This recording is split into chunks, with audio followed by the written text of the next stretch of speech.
Okay, I've gone out, so I have to reconnect my camera. So you're going to show up alone because we're now live. So say hello to the people. Hi, everybody live. Joe's going to be back in just a moment. I'm back now. Okay, He's there's lying. It's nobody not. here. Okay, we have nobody here. So let's do some sharing and wait a few minutes Uh, and people will be okay. here. Okay?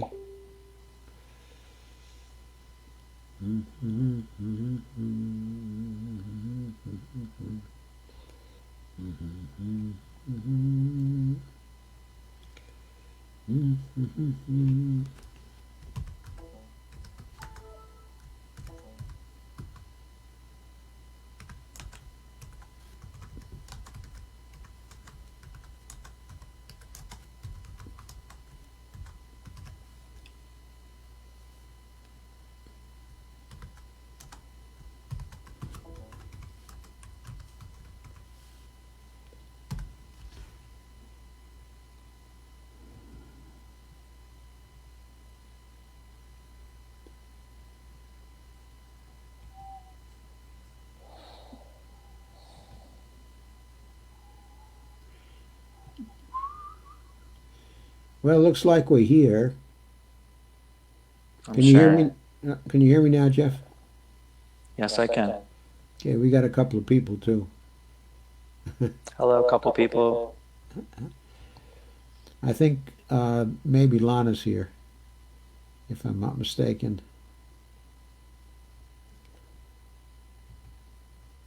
Let me refresh my Facebook page and see who's here.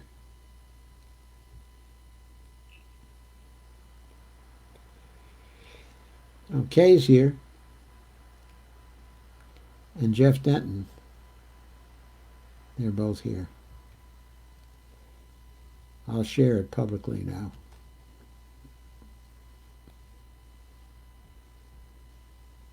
Share it to my timeline. That should help a bit. I'm just sharing a couple more places and then. Yeah, me too.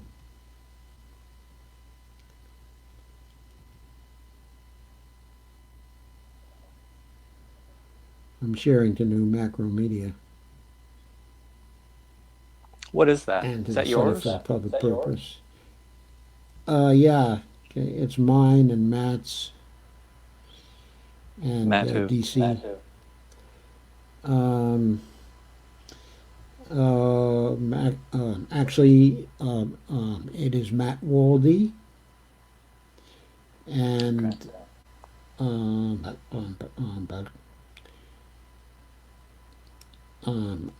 Andres Burnau Oh, and also okay. DC Rutledge. Ah, DC. Okay. Yeah, you remember DC? He So, left, I think, within 24 hours after I joined Real Progressives. And he was assigned as my mentor or whatever it was called. So he introduced me, and ah, then within 24 hours after introducing me and my joining, he left Real Progressives. can you hear me now, Jeff?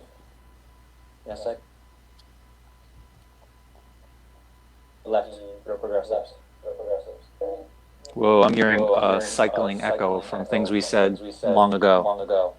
Yes, I know. That should cut off some of it.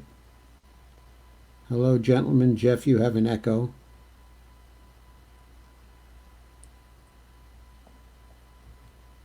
I can no longer hear Jeff at all. Folks, we've been having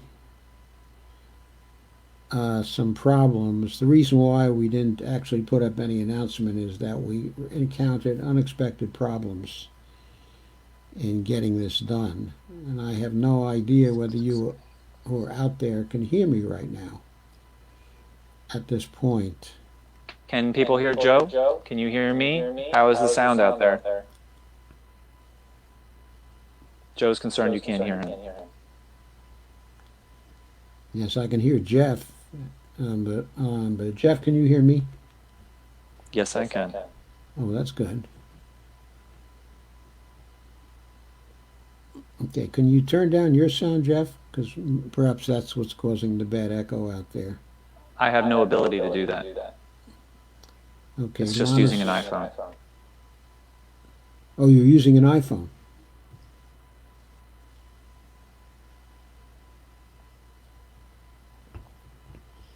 Okay, so are you coming in on Chrome or just on the iPhone? I'm coming on the iPhone Safari, which is just the web browser. Yeah, which is the normal web browser. So you don't have Chrome on your iPhone. I mean, no, just this works fine, so I haven't tried that. Okay, when we had our last interview, was this the setup we had then too? Correct. So it should, if it worked then, it should work now. Yeah, maybe we could just do next time before, join, try and do a tech test to work through this. Yeah, well, of course, we had no reason to expect this since we didn't have any trouble last time.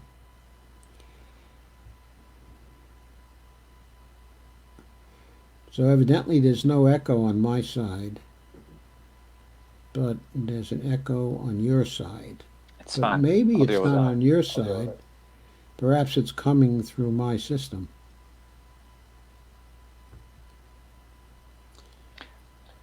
We can confirm if you briefly unplug your microphone, and then I should not be able to hear anything. Because my theory is that the speaker is going through your mic. So if you unplug your mic just briefly, then I can give you thumbs up, thumbs down to confirm that that's the case. So test 1, 2. Well, you're on mute, so that's not going to help. Muting your mic. Well, I guess. I guess that's another way of doing it, but you're muted, so I do not hear you. I do not hear you. You're muted. I see the mute symbol next to your name. I think well, whatever. We should do this when we're separated, but Okay. if you unplugged your microphone. But I don't think we need to do that now. I'm fine with this setup. Okay, can you hear me now? Yes, I can. Oh, really? Okay, say something. I'm going to say something, please, Jeff. Test 1, 2, 3. Okay, I can hear you and you can hear me. And I don't have my earphones in any longer.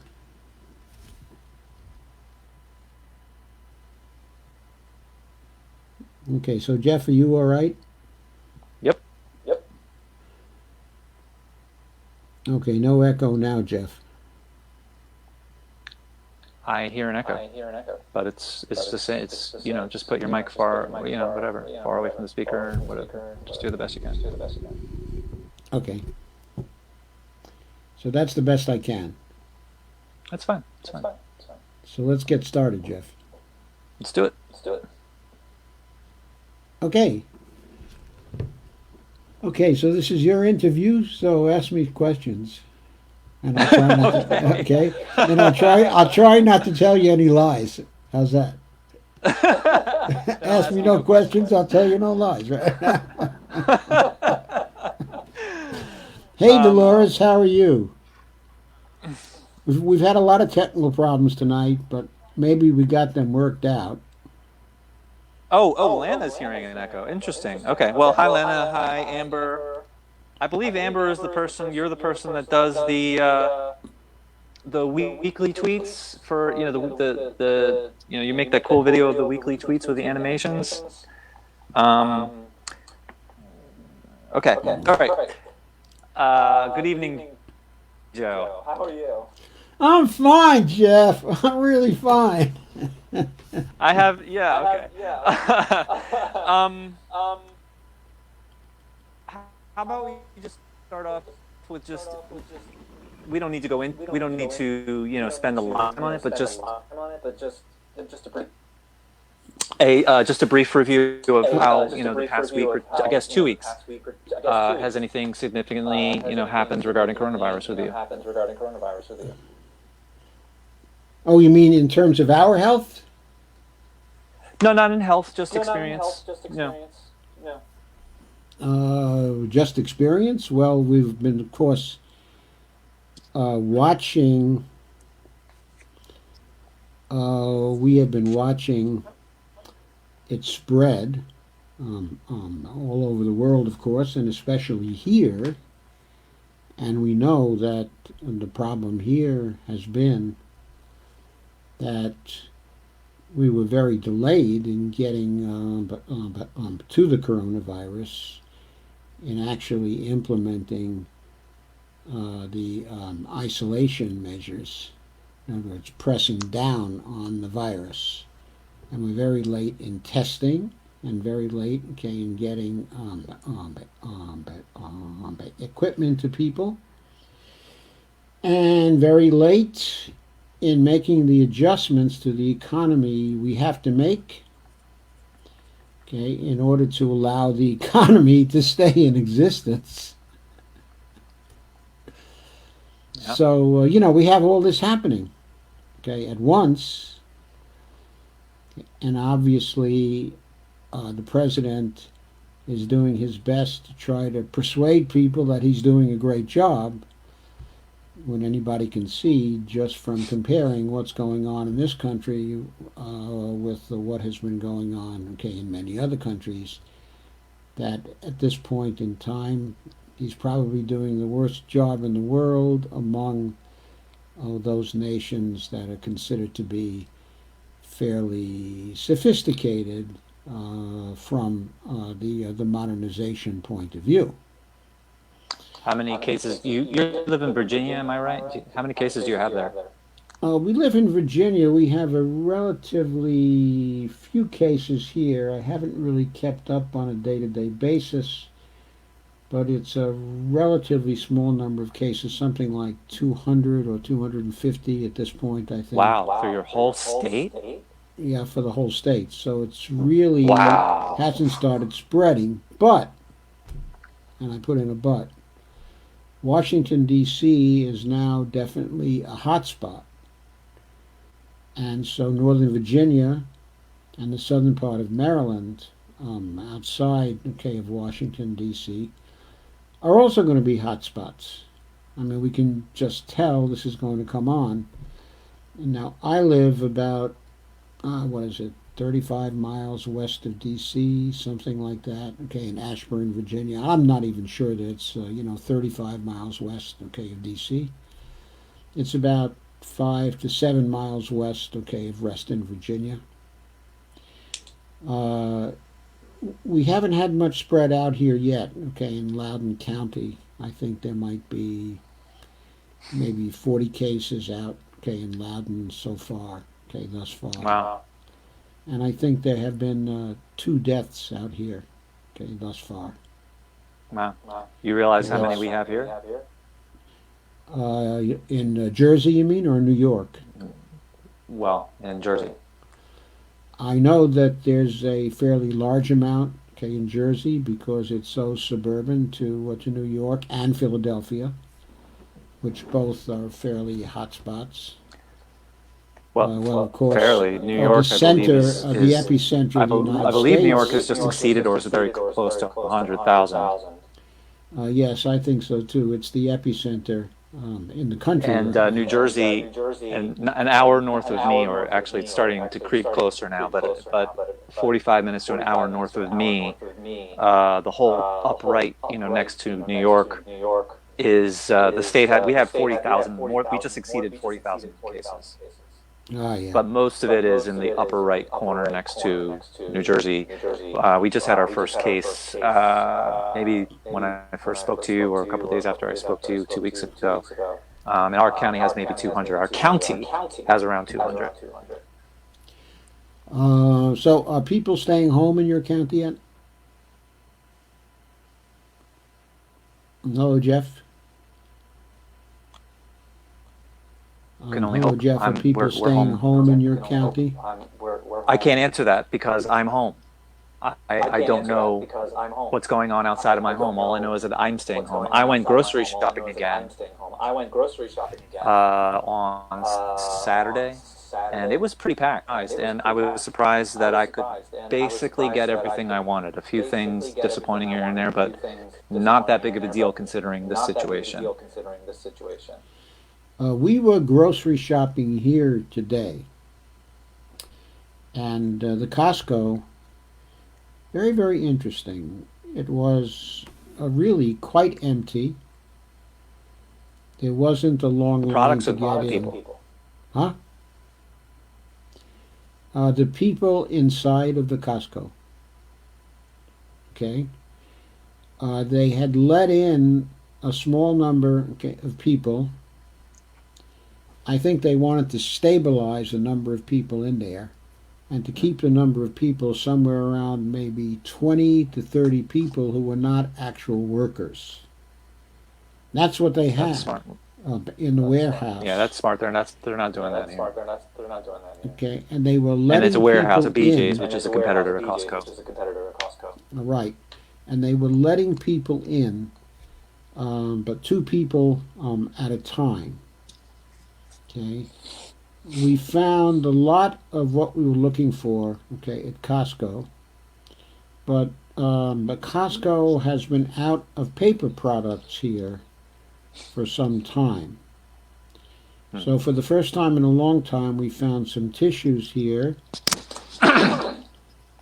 There was no toilet paper, however, which is okay with us at this point because we're well supplied, okay, with toilet paper. But I was just sort of keeping track because there had been a shortage, okay, of toilet Hmm. paper. Well, luckily, that's a first world problem. We can survive, at least temporarily. Yes, temporarily. And today there were no paper towels there. Last time I went there 2 weeks ago, there were paper towels there, but there were no tissues there.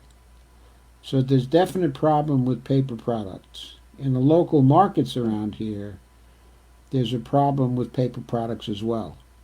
For example, at Hmm. Giant, paper products are completely off the shelves. I think they get cleaned out in the morning. Hmm.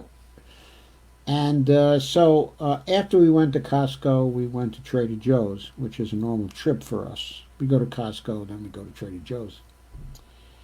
And I we, understand that Trader Joe's is also only allowing certain people in, and they are like explicitly. I think did Lana tell me this? Lana, anyway, that Trader Joe's like explicitly washes down carts and only allows certain number of people in as well. they are washing down the carts, yes.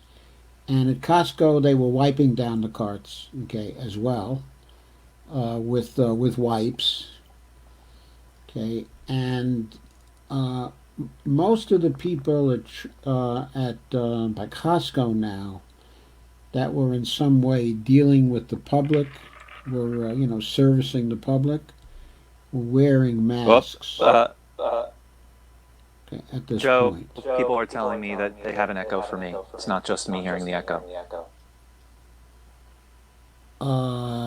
Yeah, Dolores is saying she still has an echo. Okay, I noticed that. So are you suggesting it's coming through my speakers? Yeah, so we solved this problem 2 weeks ago, but we were struggling before we started to figure this out. I don't mind tolerating an echo, but we clearly don't want the audience having to deal with an echo. And Okay, so I turned down things further. So let's see what people have to say now. test 1 2 3, test 1 2 3, test 1 2 3, test 1 2 3. I am guessing that what I'm hearing, the audience is hearing, but we'll find out. And I do hear an echo still. Obviously, how can I not? Because you're.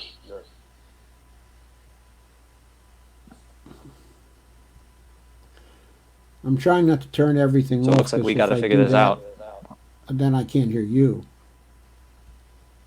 right? We Okay, had which this is perfect 2 weeks problem. ago. I know, and I don't know what's different today. But anyway,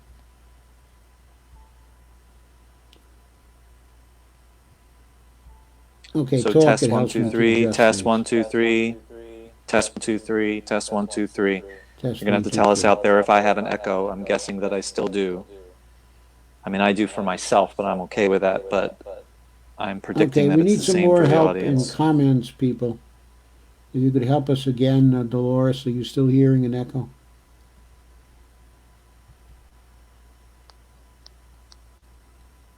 Karen Reese has joined. Crystal Folk has joined. Hi, folks.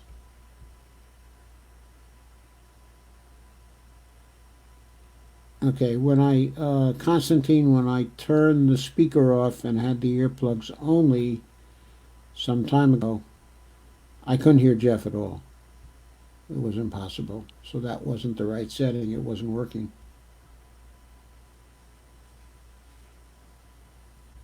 Okay, Dolores, if you would add another comment, that would probably help us. Test 1 2 3. Test 1 2 3. Do you hear an echo? Test 1 2 3. Test 1 2 3. I'm guessing that people hear an echo with me. Do you? Do you? Do you? Yeah, Steve is saying it's good enough for me at this point. Yeah, Steve no, it's Johnson. not good enough. It's not good enough. I'm not. There's no purpose in. I mean, the audience can't tolerate. I don't. I don't think it's reasonable for the audience to tolerate an echo the whole time. Okay.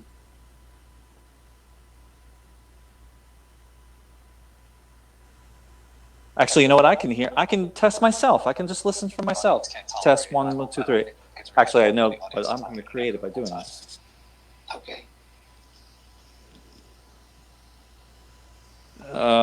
How do I do this? Actually, you know what? I can hear. I can test myself. I'm creating, making it worse by trying to test it because that speaker's now going through mine. You're right, but it's not So I'm my gonna. speaker now. Yeah, no, no, no. All right. So this is what I'm going to do. Test 1 2 3. Test 1 2 3. Test 1 2 3. And now I'm going to unplug. How do I do this?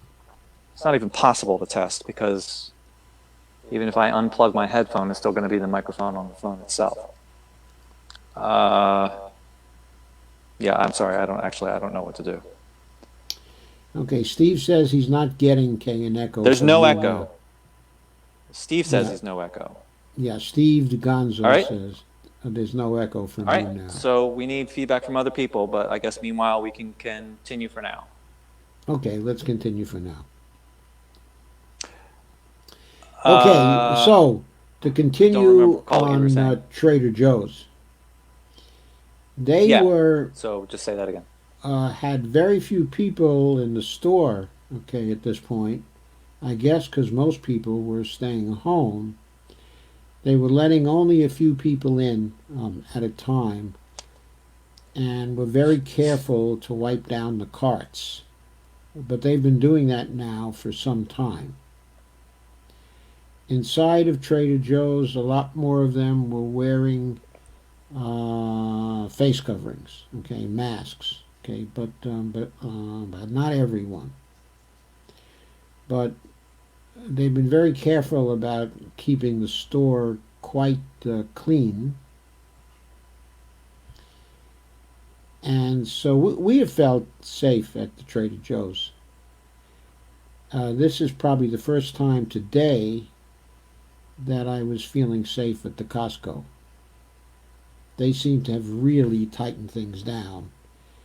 And they have also face guards in front of people that are Plexiglass. dealing the public now. Yes. Okay. In other words, even the Yeah. people at the door who were checking the carts, okay, and who were checking your checks, to see whether they match, okay, what's in the carts. They had these big face guards in front of them. Oh. Okay, so Yeah. We don't have. it really seemed like Costco was taking care of its people.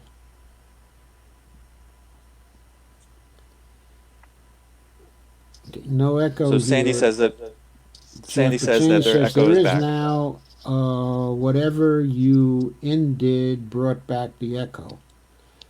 Well, We I didn't do didn't. We anything just kept more. talking. Yeah. Yes, all we did was keep talking.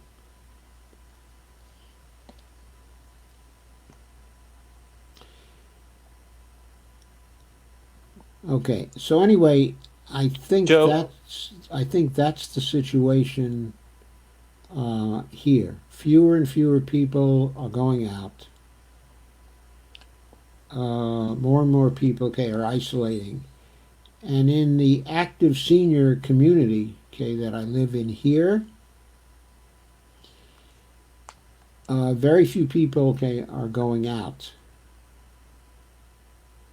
When they go out, they're being very careful to distance, which is good, I think. We are mostly staying indoors, okay, ourselves, okay, except when we go out to walk a little, okay, to get some exercise. The BJ's in my neighborhood, which I'm looking for comments regarding Echo. The BJ's in my place is not taking it seriously. There's a lot of people. They're all very close to each other. There's they're only allowing there's two entrances, and they've changed it to be one entrance, one exit, which is a small thing. And the people who check your receipts now expect you to hold it like this, and they put a piece of cardboard behind it. So that's very small, but it's very crowded. The employees aren't really even wearing masks. So I Doesn't sound wasn't good at all. I wasn't I don't think it was very good, but was one experience that I want to share, and then let's go off on back onto MMT and the Federal Reserve. Hopefully that I sound okay to the people, but I tried to get my groceries delivered and from BJ's. Um, and it was a really horrendous experience, actually, and ended up not working out. Partially, it was just not a lot of deliveries. I mean, they're so busy that they just couldn't accommodate. But also, I think there's some, it was Instacart, which I've not used before, and I have a feeling that they're not treating their workers very nicely, so they don't have as many workers as they should. Yes. And also, there was a technical thing. So I paid for my groceries on Wednesday last week, and I still didn't receive them by Friday. And I was told it has to be postponed, which is fine. The crisis, it's just busy. And but then they said call, or they said go and reschedule it, and I went into the system, and it said your order is underway. You can't change it. So I called to get support. I go onto the Instacart site. There's no order at all. So the God. BJ's has an order, but Instacart doesn't. So I couldn't do anything about it. I couldn't even complain about it. I couldn't change it. So what happened was, which created this 3-day nightmare, was that when I did my order in BJ's, and then I pressed delivery, and then it sent me to Instacart, what it did was on BJ's, I created an account with one email. On Instacart, I created an account with another email. And so it created an account for me with my other email, my BJ's email. So I logged into the Instacart email, and I couldn't see any orders. God. So there was this phantom account that I had no idea about for 2 straight days. And then on top of that, I was asking for support calls. You schedule a support, and at the time of my call, I would just get a notification from the Instacart app saying call couldn't go through. Okay. So the only option I had was to go on hold for 2 hours or to schedule another call, which couldn't happen for 8 more hours. And then three times until I could finally speak to somebody. Well, that's a nightmare. So it was a really, really horrendous experience. So I just ended up picking it up. I mean, half of that was Instacart's fault, and half of that was just that's a technical flaw, but that's really, I think that's their fault as well, because they don't anticipate. I think so too. They don't anticipate you might use a different email. They don't give you any notification of what's your current account or whatever. So anyway, that was really pretty stressful. I spent a good 5 hours on the phone just to rectify, because I had already paid, and I was trapped. Right. So that wasn't a very I'm asking the audience pleasant once again: are you experience. hearing an echo of me? Please let us know. Okay, so that was half coronavirus, half technical issues.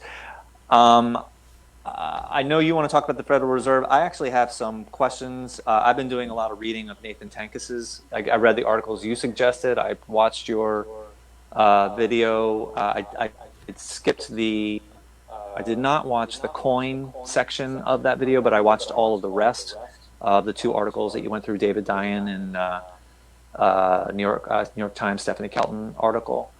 And I read a lot of Nathan Tankes's blog. And our talk from 2 weeks ago, on the Monday talk, when we talked about the Federal Reserve, or whenever it was and the interest rates. Like, my head is now spinning with a lot of stuff. So I actually have some specific questions for you, if I can just hit you with them. Go ahead.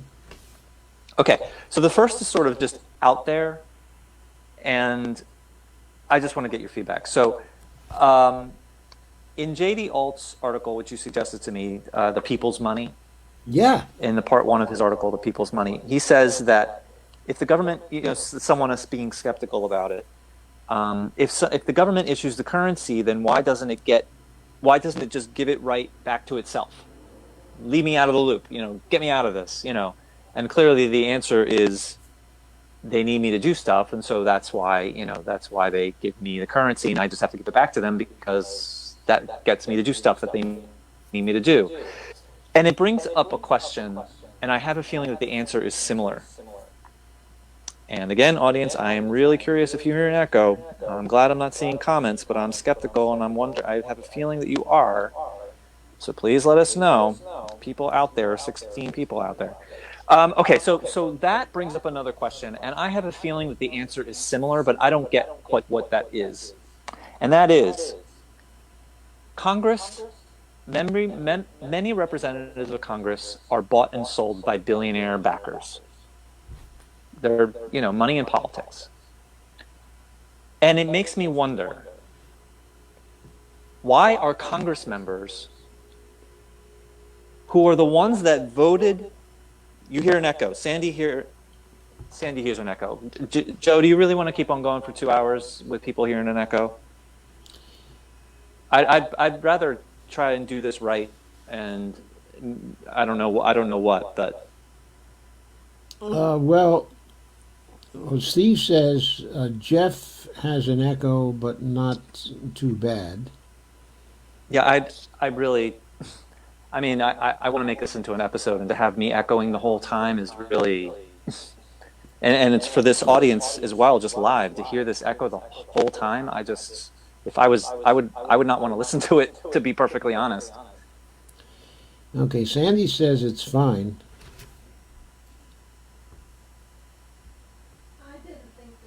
We've restarted many times. We've been trying to deal with this technical issue for more than a half hour before we started.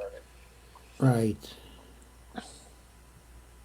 And we're not sure what the source of the echo is. We've tried all kinds of combinations, at this point.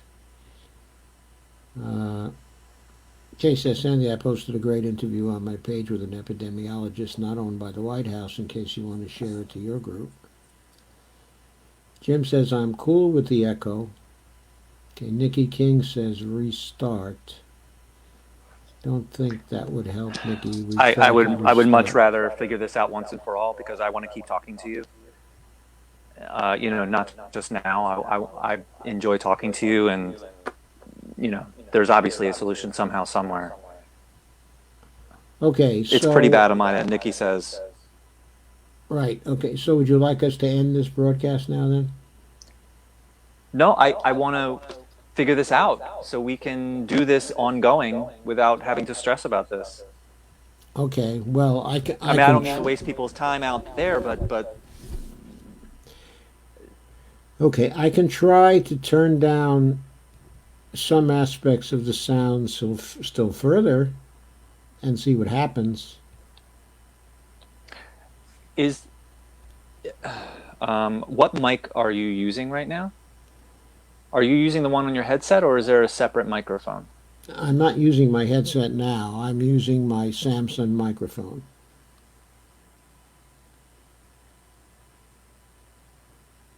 And you deliberately unplugged that microphone when you were...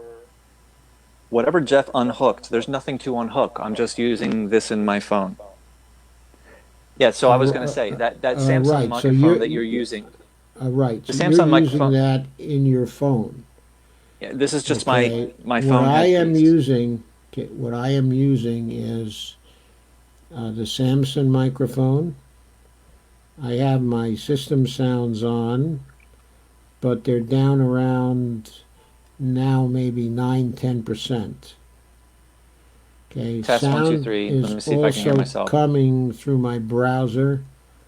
I have that turned down to roughly 10% also. I So my have my guess was I have my my speakers guess. up a little higher at 29. I have them up a little higher because I need to hear you. If I turn my speakers off, I won't hear you. Okay. So test one, two, three. Let me see if I can hear myself. Okay, that's pretty low. Which I mean, in a good way. That's a very low echo. So now it's up to the audience to see if, like, if Nikki especially. Test one, two, three. Test one, two, three. Nikki, do you hear a echo? How bad is it? How loud is the echo? I've tried my headset before. If I put on my headset, I can't hear Jeff. You can't hear me with your headset. Oh, yeah. Yeah, that was the problem before. In Yeah. fact, I think the one problem we had before was you couldn't hear me. Yeah, I don't know. It's weird. You were using your headset 2 weeks ago and it worked. It worked. And it worked fine. Yeah, there was some combination of the headset and my Samsung that I was using 2 weeks ago that worked for us, but Okay, that's so not test one, two, working three. now. People are saying it's better. Test one, two, three. Test one, two, three. So Jim and Steve and Sandy say it's better. I want to hear if Nikki. I want to hear what Nikki said thinks, because she was saying it was pretty She says bad. she's not hearing any difference. That she's still hearing the echo. Okay, I don't see her comment yet. Um, okay, well, we'll try and we'll see what the comments say. Okay, so JD Alt said that if the government issues the currency, then why doesn't it just give it right back to itself and leave me out of it? And the answer is that the government needs me to do stuff. So that brings up another question, and that is, if our federal representatives try backing up from my mic, I can't really do that because it's attached to my headphone. Well, you can turn down your mic if you want to I with the cannot. control on this side, can't you? No, that's only to what I hear with you. Test one, two, three. Test one, two, three. I turn the headphones down, but that's only for me to hear you. But I did turn it down all the way. Do I sound any different to you? You sound lower. I didn't hear what you said. Say it again. You sound lower to me. I No, sound you lower to sound you right now? softer to me. Okay. Whatever. We'll see what happens. All right. So that was JD Alt. And that brings up the question, if federal representatives are uh, bribed by billionaires, bribed by their billionaire backers, but they're the ones that voted that money in existence in the first place. What, how, it seems, why can't they just create laws to enrich themselves and empower themselves more directly? Why do they even have these intermediaries that they enrich to begin with? And they're the ones bribing them? That seems very odd to me. Okay, well, of course, the Congress people are not allowed to directly enrich themselves. Well, I Um, mean, in other words, they then would have to face charges of conflict, okay, of interest. There would be great outrage on the part of the public. In other words, there's quite a lot of smoke screening which they're putting in front of us. So it's hard for us to say they are outright doing things directly to enrich themselves. Okay, now people who study politics carefully know this is true. We know it's true because we're seeing it all the time. But at the same time, the people who are watching MSNBC for an hour each night or something like that are not in a position to see this. They're not watching the detail of what is actually going on. And if they happen to encounter one of our live streams, they just think that we're some extremists, who are way out there and who are exaggerating stuff that's going on. When they go to a town hall, or to talk to their congressman, their congressperson, seems like a very, very nice person, decent person, an honest person, a person who is trying to be helpful and is respectful to their constituents. That's what they're seeing. The Congress people don't seem to be the kind of people who would be selling out to big donors, and doing only what the big donors want. They don't seem like those kind of people. They seem like people who very often are similar to themselves. So I think some of that is going on. Now, there's a smokescreen is very important. The forms of democracy, the fact that people still follow the forms, very important in hiding the reality of what is going on to people out there. I don't think what I'm saying now has much to do with MMT, but I think it has to do with real politics. Then this smokescreen has the consequence of giving that billionaire the power, right? So it has the consequence of actually maintaining the power the billionaire has. In other words, the billionaire would have less power if the power the billionaire were actually exerting, was naked power. It's important to them to hide the very naked use of power. Like, for example, when Bezos recently fired the guy right. who was Just saw the calling Jimmy for Dore. strikes Mm-hmm. to increase the safety conditions for the workers. It made Bezos look very bad when it was found out that he was at the meeting for how to deal with the striker, and the opinions of people were leaked. Yep, I just saw the Jimmy Dore about that just right before we came on. Yeah, I mean, so that actually was hurtful to Bezos. If he could have done that in secret, he would have, looked a lot better. So Well, yeah, that's a he doesn't complete want to lie. be exposed as having no clothes. This does decrease his power because it increases the resistance to what he's doing on the part of the public. And but people believe that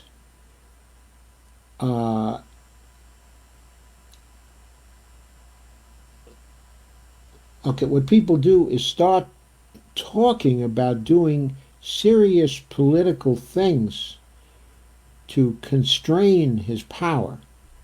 For example, some articles are starting to appear saying what we ought to do to Amazon is to nationalize it, because it's now a critical part of the infrastructure, of our nation, and we're dependent on it. So people are contending that we can't afford to have it in private hands anymore, because it's not really working for us in private hands. So people are actually suggesting that Amazon should be nationalized and Bezos's toy should be taken away from him. I've never heard that. But in the last couple of days, I saw an article appear saying, hey, we got to nationalize Amazon. So why is that happening? Because people are seeing the naked use of power from Bezos, and they don't like it.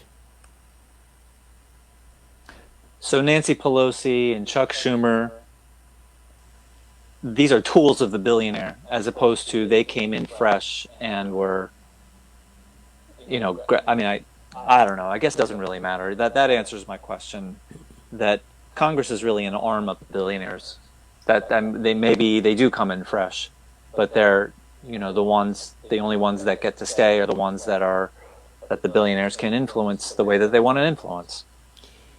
And increasingly so over time. So it's a general rule, of which Bernie Sanders is the exception, that the longer people have been in Congress, the more likely it is that they will become tools of the billionaires. Yeah, they become wealthier. I mean, Yeah. that's their Well, you that's know their why they become wealthier? Because as they gain seniority in Congress, it's the seniority system in part. As they gain seniority in Congress, they rise to positions of influence in Congress. When they rise to because positions of influence, they get more money from the donors. because they've proven themselves that they are worthy in the eyes of the billionaires of rising to more wealth and power. Right, and They're trustworthy in the eyes of the billionaires. because they have the direct capability to influence things in Congress. Okay, in the case of Nancy Pelosi and Chuck Schumer, okay, and McConnell, and by Kevin McCarthy, they have the power to influence, well, to really determine what gets to the floor for a floor vote. That's really tremendous power because they can veto bills, say, this is never getting to the floor for a vote. So, for Right, and example, the and but Tulsi actually Gabbard's I haven't. bill, Yeah, go ahead, go ahead. but Tulsi Gabbard's bill that she introduced, okay, in the last Congress, to have only paper ballots in federal contests. Okay, that was a very good bill, but it had no chance of getting on the agenda for a floor vote, okay, in Congress. It never got anywhere. She hardly had any co-sponsors, and the leadership was unwilling to take up that particular bill. Right, and there's another great example that David Diane brings up, which is the coronavirus relief bill that Schumer and I guess it was Pelosi in the House pushed this bill through before remote voting was implemented, so that if anybody objected to it, that they would all have to physically come to Washington to deal with that. And under this pandemic, that made that a very difficult thing, a very unpleasant thing to have to do. Right. And that's why It was that's not why the just an bill was ran unpleasant thing to through. do, it was a risky thing to do. Right, risking the health of federal right. And so, I mean, it was risking the health, okay, of the Congress people. So they were using a very, very heavy hammer on the Congress people. In right. other words, saying, So okay, they also had if you want to have another bill considered, or some amendments or things like that, you're just going to have to risk your life to do that. That's what they were saying. right, but it's more than that. It's more than that, because why didn't anyone stand up and say, they're doing this, they're forcing us to threaten the health of all Congress people, and the only way that we have to choose between either harming Congress people or not helping the people and helping corporations with this bill. So I refuse to have this false choice. So we're going to have a new bill. But obviously Pelosi and whoever the power people at the top of Congress were ready to smear whoever was going to do that and make them look very bad. And so therefore no one stood up to that. So it's more than just, this, the setting up of doing this, shoving this through before remote voting is just part of it. That was the setup.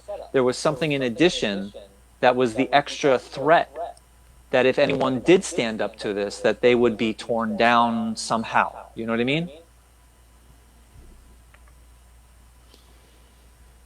Yes, I do know what you mean. What I think is also at play here is just something very, very critical, which the leadership can do, which really confuses people. Okay. What they do is they work on a bill, and their staffs, okay, will draft a bill in this kind of crisis type, okay, situation. And then they'll bring the bill to the floor. Okay, and they'll want to vote within a very, very short time. In other words, it was the case in this bill that they were calling for the vote something like only 30 minutes after the printed copies of the bill actually got to the Congress people. Okay, and this was something like an 800-page bill or a 900-page bill. How could anybody read a 900-page bill in 30 minutes? The answer is they could not. They weren't expected to read the bill. They were just expected to vote for it because the leadership wanted them to vote for it. Now, it's so important that we could bring public pressure to bear to insist that there be a particular period of time between the printing of a bill and the actual vote on that bill, to force them to create enough time so that the individual congresspeople can know what is in a bill. Because very often what the lobbyists do is they put in very, very obscure clauses, especially in a bill that's 800 pages or something like that. Very obscure clauses that are very valuable to them, involve a giveaway to their clients. And the Congress people never see that until after they voted for the bill, until after the vote is passed. That's in part what happened here. How many Congress people understood that the $454 billion that was going to go to the Fed for a bailout, okay, of big business was being sent to the Fed because the Fed would then be using it in order to create a $4.6 trillion bailout fund. A $4.6 trillion bailout fund. How many people... Right, so what did they do? So what did they do to threaten progressives, I'll say, people who, want to do the right thing, to vote on this bill instead of saying, I need time to look at this. Give me 2 days. Wait, as soon as virtual voting is set up, I will vote for this. I am not voting for this under this pressure. What were they told? What were they threatened with? And you can't answer this, but what were they threatened with to actually vote for that under that pressure, knowing that there was likely really horrible things injected into it? They were threatened not directly by the leaders, but they were threatened indirectly by the dimensions of the crisis and the fact that there were provisions in the bill which were going to give things to people that people really needed, like the $1,200 payment per person, $2,400 a couple. If a couple has two children, $3,400 a couple. Okay, people needed to have that money in this particular situation. So Okay, if and they stood it up, what Bernie Sanders got is he got these expanded unemployment insurance payments, $600 a week for people for 4 months. He got to put that provision into the bill. And he thought that was but very important for people who were going to be on the unemployment lines, okay, which it so if was. Bernie stood up, if Bernie stood up and voting for this bill under 30-minute pressure of 30 minutes, I need time to read this, give me 2 days, set up virtual voting, and then as soon as it's set up, we will vote for it. If he did that, you're saying that everything he wanted would have been gone and it just would have No, been a horrible bill. I'm not saying that would have happened. What I am saying is that there would have been ads about that. There would have been mainstream condemnations that he sat on this bill for days where people needed to have this money coming. So basically, they can just do whatever they want because they have the power to smear people that whatever way they want. It's That's what you're not saying. just the smearing, it's also because they control the calendar. In other words, what they did in this situation is they controlled the calendar. So they monopolized the writing of the bill until the very last minute.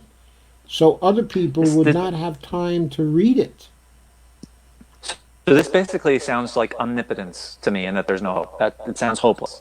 That's what No, they have it's all the not. media. They have the It's not hopeless.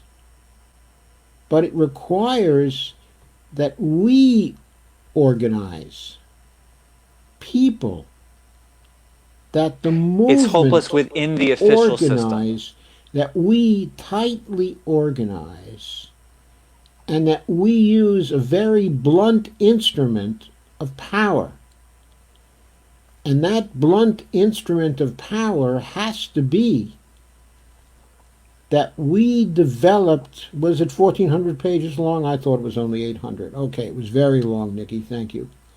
So, what we have to do is use a very blunt instrument of power. We have to vote on the presumption that if someone is an incumbent, they are bought.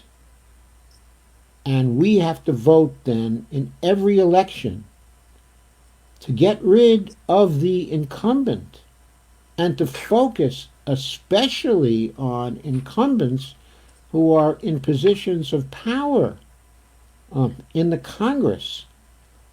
There should be a movement in Pelosi's district to get Okay. rid of her.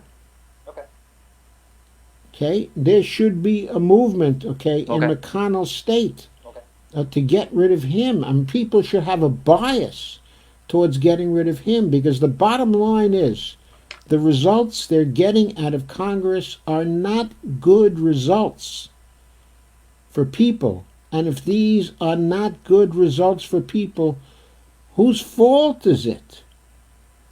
It's the fault of the people running the Congress.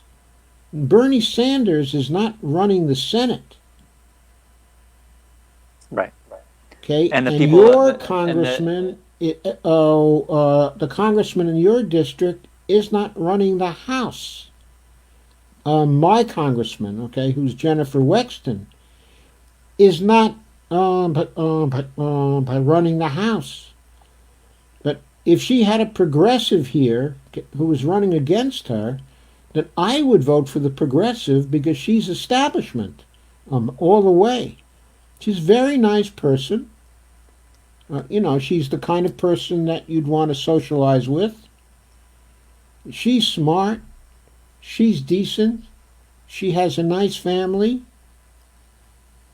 She appears to have values that are the right values, but she knuckles under to Pelosi all the time. I don't want a congressman like And that. against McConnell, they're offering the Democratic offering is whatever her name is, McGrath, who is Amy McGrath. Yes. Amy McGrath. So she's like 10% better than McConnell. But people are saying, oh, we gotta vote McConnell, we gotta go McGrath in because she's better than McConnell. But okay, I get it, I get it. We have That to that that that generate we have to generate our own candidates, and there has to be a bias to vote against the people in power. It's the only way to break their power. We have to kick them out. That's all we have. Right. I mean, but again, that's assuming that our electoral politics is a fair system, and we had our long rant of that 2 weeks ago, so we're not going to do that again. Um, okay, okay. If there's anything else you wanted to say with that, I have something on. Okay, go ahead. Okay. Uh, um,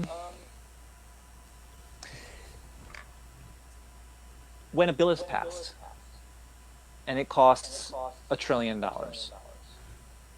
as I understand it, that by definition means that $2 trillion, or if this bill $1 trillion costs $1 trillion, that means that the Treasury is authorized to spend $1 trillion, and it sets up what I just like visually. I think of a pipeline. They set up a pipeline to a specific company or set of companies, and each of those with specific amounts in order to implement this bill. But the only one who can populate that, who can actually send the money through that pipeline, is the Fed. I believe that's very roughly speaking correct. But Just to $1 add a trillion word to in that, to be more specific about it, the Treasury is spending reserves into the private sector. The only party that can add to the spending account of the Treasury, the only party that can add to the reserves, that can okay. mark up the account, is the Fed. Okay, so the Treasury can spend their existing pot, but they can't spend any more than that. So they Right. can So, send for through their example, if pipeline, tomorrow, but yeah, and then the Fed fills it up. And the way that it's filled up is by sending, in this case, for this $1 trillion spending bill, they sell $1 trillion or minus whatever is necessary, whatever they already have. So let's no, say they don't no. know When what. Congress appropriates the $1 trillion in the spending bill, that is not a trigger. That does not actually trigger a business rule for the Fed to send $1 trillion into the Treasury spending account. That's not what happens. Okay. Now, many of the MMTers have been saying that's what happens. But they're telescoping the process. That is not what happens. The Fed will add to the Treasury spending account only based on the business rules that the Fed has for adding money to the Treasury spending account. And those business rules involve such things as settling tax deposits, but also settling the Treasury auctions where the Treasury sells its securities. The Fed will also add some funds based on coin seigniorage, which the Treasury earns. It will also add funds when it rebates the profits the Fed makes to the Treasury spending account. In other words, it's going to mark up the Treasury spending account when it distributes profits to the Treasury, which it does each year. And those are considerable. I think now the profits are something like $90 billion every year, $96 billion every year. Seniorage is quite small now. Okay, I mean, comparatively speaking, okay, it's less than $1 billion. Okay, but if a platinum coin were minted for $100 trillion and deposited in the mint's account, then the Fed would be forced to credit the mint's account with $100 trillion. And then nearly $100 trillion of seniorage would be in that account. And then the Treasury Department could sweep the mint's account for the seniorage. And then the Fed would be forced to credit the Treasury spending account with nearly $100 trillion. Okay. So that has Okay? several rules. So those are the kinds of business rules, okay, that work. Now, I've been campaigning for a very long time now, for 2 years now. I think it's 2. I think it's more than 2. I think I started in the fall of 2017. Okay, I've been campaigning for the addition of 2 sentences, 2 appropriations bills. The 2 sentences would order the Fed to do just what you think is happening right now. Order the Fed to send that $1 trillion appropriation that you were talking about to the Treasury spending account. That was one of the sentences. The other sentence would mandate that they also send whatever the amount is that the Treasury would need to pay off all the debt instruments that were falling due within the period of the appropriations. In other words, the interest on the debt instruments that it was going to have to pay out, and to pay off the principal on those debt instruments also. So add that additional amount to the Treasury spending account? To add that additional amount, okay, to the Treasury spending account. Okay, so in other words, what you think is now being done is what I'm trying to get done with these 2 little sentences that could be added to appropriations bills. Okay, but so it has just a bunch of random rules that it picks from here and there, and it tops off as much as possible.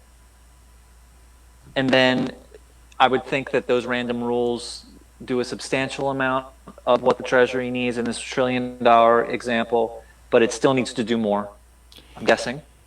Okay. And so and one of those happens. things. Okay. Here's what happens. The rules that are governing the additions to the Treasury spending account always work now, as long as Treasury can continue to sell debt instruments. However, the glitch in the system is that there's a debt ceiling law. Oh, there's a debt limit. Every once in a while, the Treasury Department begins to approach the debt limit. And then if Congress doesn't increase the debt limit, then Treasury cannot get the additions to its spending accounts it needs to spend the money that Congress has already appropriated and ordered the Treasury So Congress to spend. passes a bill. Congress passes its own bill, but has already set up its own bear trap to sabotage its own bill. It has a continuing bear trap to sabotage its own appropriations bill. Yes. Which is another smokescreen to say, oh my gosh, we've done too much. But they've just set up this random thing of what too much is defined as, which is just this debt ceiling for a sovereign currency, a fully sovereign currency issue, or makes no sense. So this is just their What own way of saying, Congress "Oh my goodness, wants to we've done so do much, we must is, stop." okay, what Congress wants to do is they want to authorize, okay, or to appropriate, I should say, deficit spending as seems to be needed. But then they want another bite of the apple. They want to take a second bite of the apple. They want to be able to review the deficit spending they've already appropriated at some later date, okay, to see whether they really want to pay for that deficit spending. So what, I want to be clear on what you mean by who wants a second bite of the apple and what does that bite of the apple represent? Okay, it's Congress at large. Congress at large wants to seem like they're fiscally responsible. So they have this debt limit thing in place. And so they authorize a particular debt limit. And then the Treasury spends its appropriations as it's supposed to do. But when Treasury approaches the debt limit, at that point, Congress is basically building in the right to take a second look at things. And specifically, especially the Republicans are for this, because what basically happens is that when Treasury gets near the debt limit, uh, it's then a signal for the Republicans to start, okay, to negotiate with the Democrats, okay, on how key discretionary programs can be cut so that Congress can take back its previous appropriations. It's a take back provision, which the Republicans always want in there, so they can go after SNAP, so they can go after Social Security, so they can go after Medicare, so they can cut the domestic discretionary spending of the federal government, because they want to keep people as powerless as possible. So they've set up this. They have set up this actor at the Treasury, whatever, that as soon as a bill is passed, he just starts going too much, too much, too much, too much, debt ceiling, too much, too much, too much.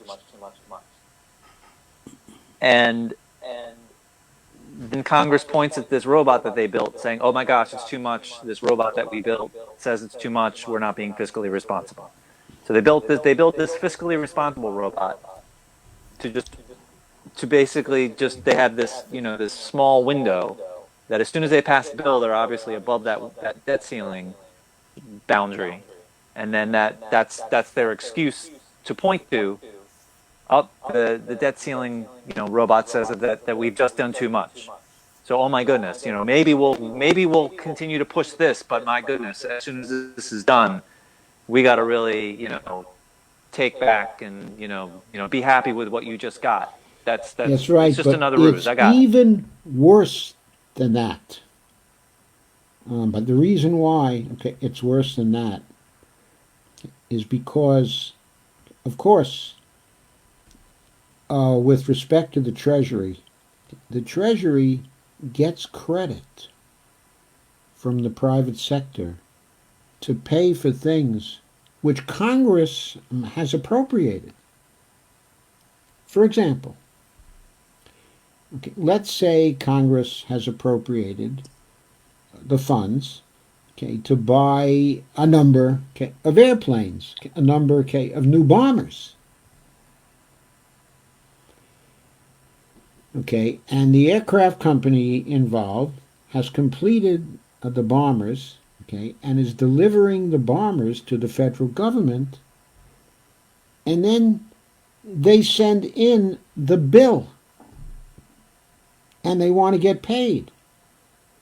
And maybe they've given the federal government 30-day net or something like that. And the federal government is supposed to pay on time. And let's say the order for the bombers is, I don't know, a $7 billion order or something like that.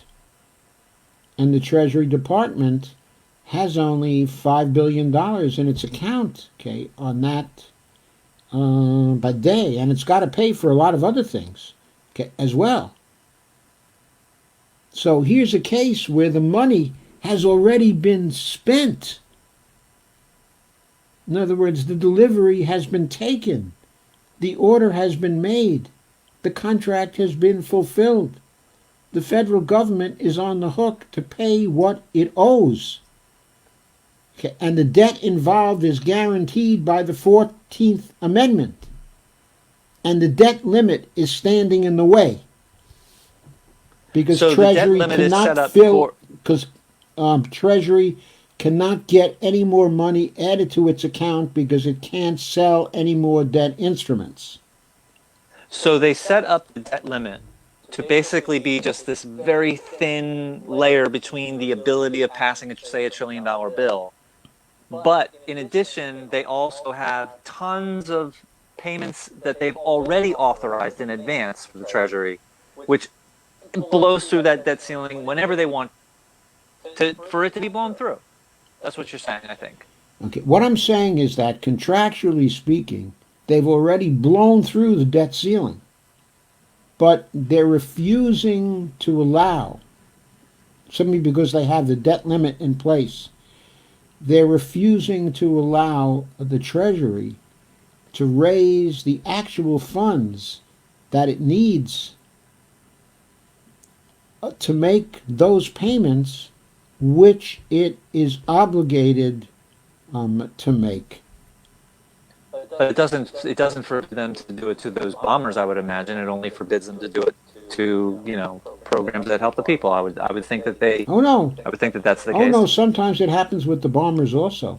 Okay, in other words, what might happen is that if money is being spent sufficiently fast, all kinds of debts which the federal government has already incurred to the private sector can get hung up in these debt ceiling fights. So, I mean, it can be Defense Department expenditures as well. It can be a case where the bills of the Defense Department cannot be paid by the Treasury. Well, that's bizarre. That's okay. Okay. The reason that I wanted to get asked, I haven't gotten to my actual question. My actual question is, whatever the part of it the Fed sells treasuries, or I guess it takes the treasuries securities and then sells them to primary dealers. So you'll correct that specifically, but some part of this is that the Fed sells securities to primary dealers. And my question is, I was asked the question of, if we have a bill that's, say, whatever, $1 trillion, whatever part of that, however much the Fed sells in securities to fulfill, the Treasury spending account for this particular bill, the primary dealers buy it, and they have to buy it, and the Fed has to help them buy it. They're guaranteed to buy it. But then, and this is the part that I'm asking, I believe then that the primary dealers then sell those bonds, those securities, on just into the market. And I'm guessing that it's first come, first serve, and that I'm guessing that China will come and grab a bunch of them, and that banks will come and grab a bunch of them, rich people will grab a bunch of them. And this is my question. First of all, do I have that process right? But really, my ultimate question is am I correct in who is buying those bonds, those treasuries? And then, well, let's just stop there. I have a couple of follow-ups after that. Is that Right, much okay, let correct me so far? clarify one thing first, though. What the Fed is doing is holding an auction where the Treasury securities are sold. But it's the Treasury Department that is selling the securities. The auctioneer, in this case the Fed, is just a middle person in this particular transaction. So the securities, okay, Jeff has gone off for a minute, and I'm sure he'll be back in. His camera seems to have gone off. Whoa. Hi, we lost you for a minute.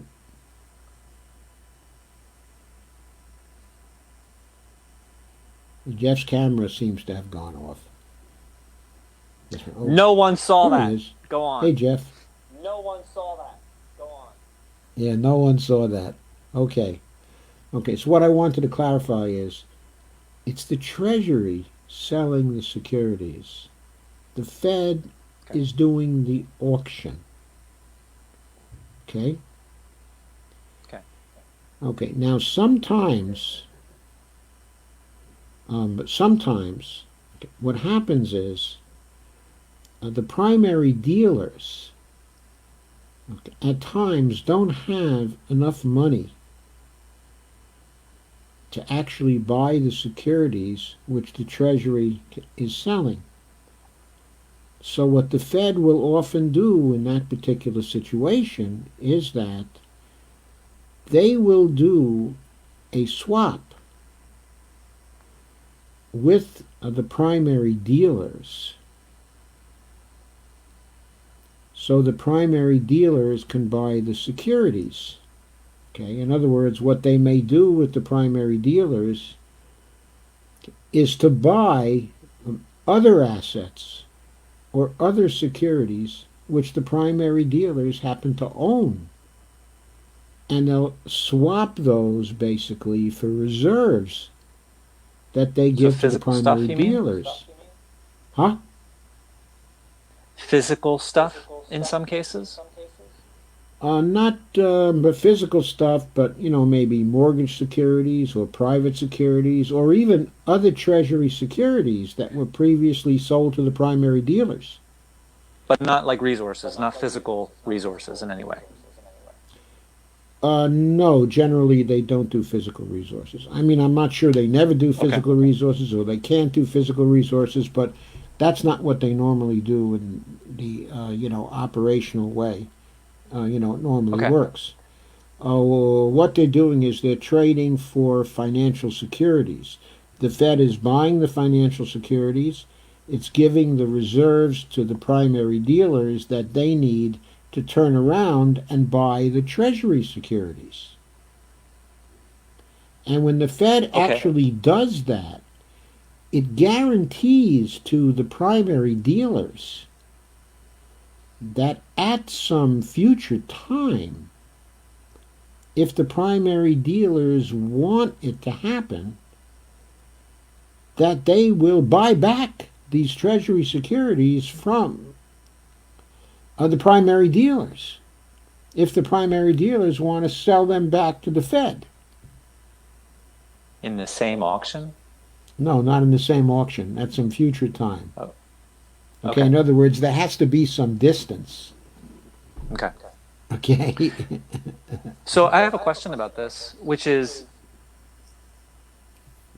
they sell various kinds of, I forget the term that you used, but basically paper that represents money in some way. Yes. But you said when we spoke 2 weeks ago that revenue is destroyed. That amount of revenue is what they are authorized to populate the Treasury spending account with, but that revenue is destroyed. Yes. So when they right, when they do the settlement, in other words, when they make the settlement to pay the Treasury, the first step in making the settlement is they debit the accounts, okay, the reserve accounts of the primary dealers. Okay, now when they turn around and they credit the Treasury spending account, they're crediting the Treasury spending account with entirely new reserves. That's entirely new money. Okay, Right. I to get see that the part. logic of this, okay, to see the logic of this, okay, and I know you know this very, very well, you have to go back to Stephanie Kelton's paper. Can taxes and bonds finance federal spending? You've been through slow reads of that paper online. I've seen you do it. Somewhere, somewhen, you went through that paper. I read the And whole paper. you read the whole I paper recorded in the whole paper. detail. You read it out to people. It's in that paper. Stephanie explains why the money that is paid by people to the Treasury is not the money that actually gets into the Treasury spending account. She explains why that is the case very clearly in that paper. Right, and I get that, or I get the concept. But my question is this though, and I still haven't gotten to the ultimate questions of what I was originally asking this for. But let's say that they don't have the cash, they use, I don't know the term, but paper that equals money, whether that's stock or other treasuries or whatever it is, or previous bonds or whatever it is. So the Fed now exchanges reserves to the Treasury, or wait a minute. No, the treasuries that are being sold by the Treasury are now exchanged for that paper. I'm just going to say paper from the primary dealers. So they've done an exchange. The revenue, which in this case is the paper, you're saying no. But well, let me just finish. The revenue, which in this case is the paper, which is some other treasury or valuable whatever, they just rip up that paper. They just No, rip wait, up that. no. These are transactions that are separate. Okay, let's say I'm a primary dealer, and the Fed says, well, in 2 weeks, we're going to have a Treasury bond auction. And as a primary dealer, we expect you to bid, okay, in that particular auction. Okay, there are expectations that you're going to bid. And there are expectations that you're going to spend a considerable amount of money in the billions of dollars in this auction. And you as the primary dealer say, well, hey, I'm a little short of the necessary reserves to bid in this particular auction. And so then the Fed will go back to the primary dealer and will say, oh, so you're a little short, okay, of the reserves. Well, how about we do a little trade with you? You send us some securities and we'll give you $15 billion in new reserves so you can participate in the auction. And so the primary dealer says, gee, that's fine. I'll be happy to participate in the auction. Especially since I can make some fees on this when I sell this out into the private sector. And I want to make the fees. That's, good revenue. That's real money. Okay, so you say, okay, that's fine with me.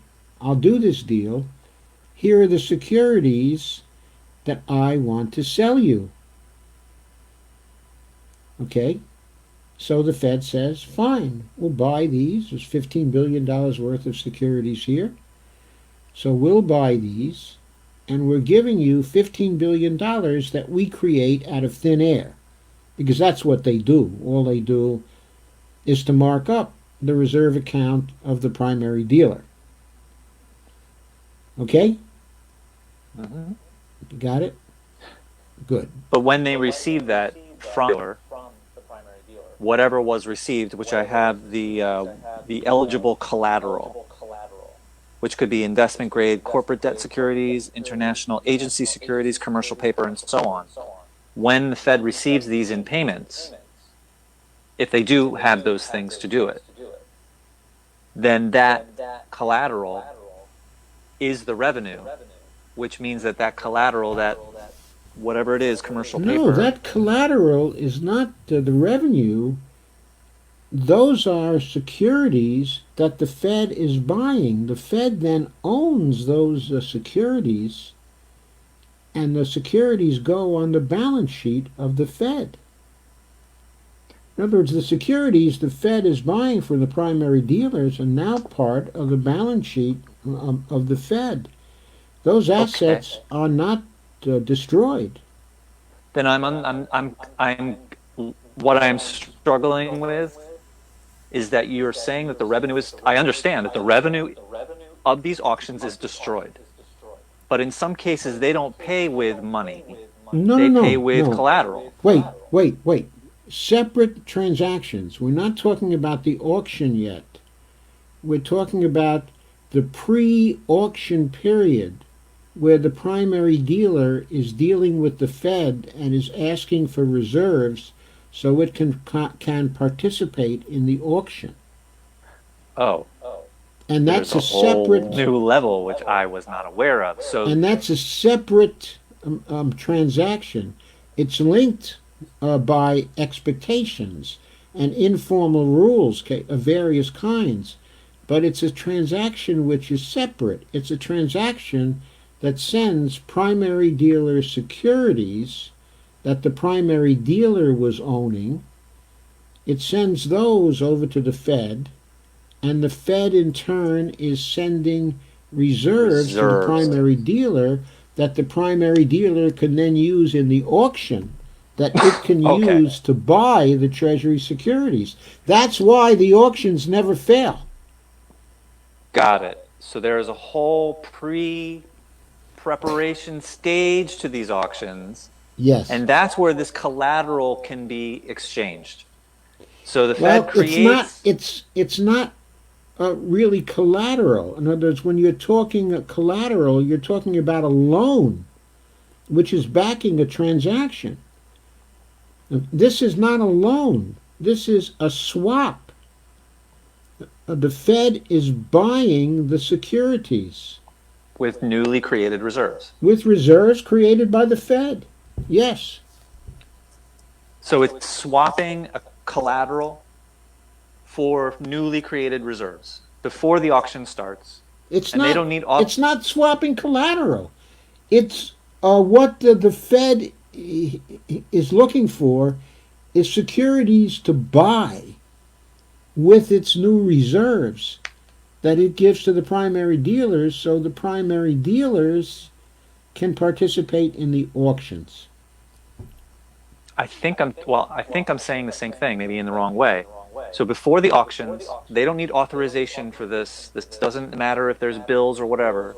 It seems that they are allowed to swap collateral from primary dealers for newly freshly created reserves Don't say before any collateral, auctions. okay, because collateral is a technical term that applies to loans. Okay. Well, I'm In looking other words, here it's on the the security backing loans. So don't say collateral. It's property. property, It's which is buying property from the primary dealers in return for reserves, in return for the new reserves. The property happens to be financial investment grade securities. securities and commercial Yes, paper. Is that right? it can be commercial paper. It can be previous treasury securities which the primary Okay. dealer owns. Okay. I thought the term was collateral. I'm looking on this PDF from the Federal Reserve, which I'll put the link into the chat of what I was looking at. Um, there. the second Federal Reserve link. So it calls these things collateral, obviously in the wrong context of what I'm thinking about, but investment grade debt securities, international agency securities, and so on. So before the auction, before it doesn't matter whether a bill is passed, this is unrelated. The Fed can swap the term that you used, property. It can create fresh reserves for any amount of property it receives from a company, from a primary dealer, whatever, whoever. Yes. And primary dealers have to go through this stage because the only thing I believe, Wait. the Wait. only thing they can bid on these treasuries.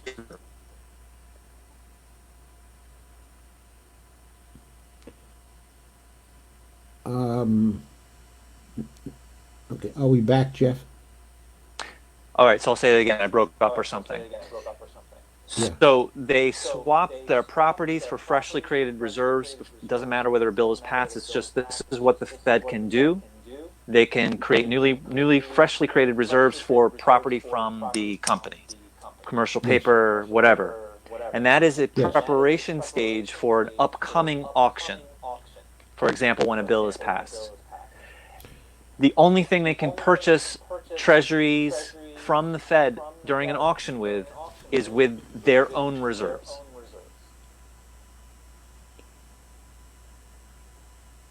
Yeah, the only things they can use to purchase the securities is the Fed's own reserves. Yes. Okay, that's the part I was missing. I was mixing these two steps that I was not aware there was a Right. whole Okay. But separate there's step. one thing that I want to clarify here, and that is the primary dealers don't have to make such a deal if they already have a sufficient amount, okay, in their holdings of Of actual reserves, sure. reserves, Sure. but to go in and bid on the new securities. I mean, it's up Sure. to them. It's a business deal for them. If they can afford to buy the new securities without actually doing a swap with the Fed, then they can choose to do that. In Understood. other words, the swap with the Fed is a way out for them. Okay, That it makes enables sense. them to Yep. participate in the auctions, even though they do not initially have the money to participate in it. Okay. Yeah, that makes sense. I understand that. I had no clue. I was mixing two stages that I didn't realize were two stages. I think now I get that, and I'm sure there's 8 stages, but I'll deal with them later. Um, so finally, this was the question. Well, this is the first part of the question that I was really trying to get to, which was primary dealers bid their reserves for this. I think it's called Treasury auction that the Fed does. So then Right. they In get other the words, for Treasury auction. Treasury securities. Treasury securities. They purchase Treasury securities. They bid on Treasury securities at the auction. They get those securities. The Fed gets back its reserves, which immediately poof like the ice cream in Homer's mouth, and then that authorizes the Fed to spend. Okay, but that's not the part of my question. My question now is the primary dealers now have these Treasury securities from this auction, and then from that point they sell those securities on the market. Yeah. I think Yeah. that's Right. and And they make then first come fees. first serve. I'm sorry, say it again.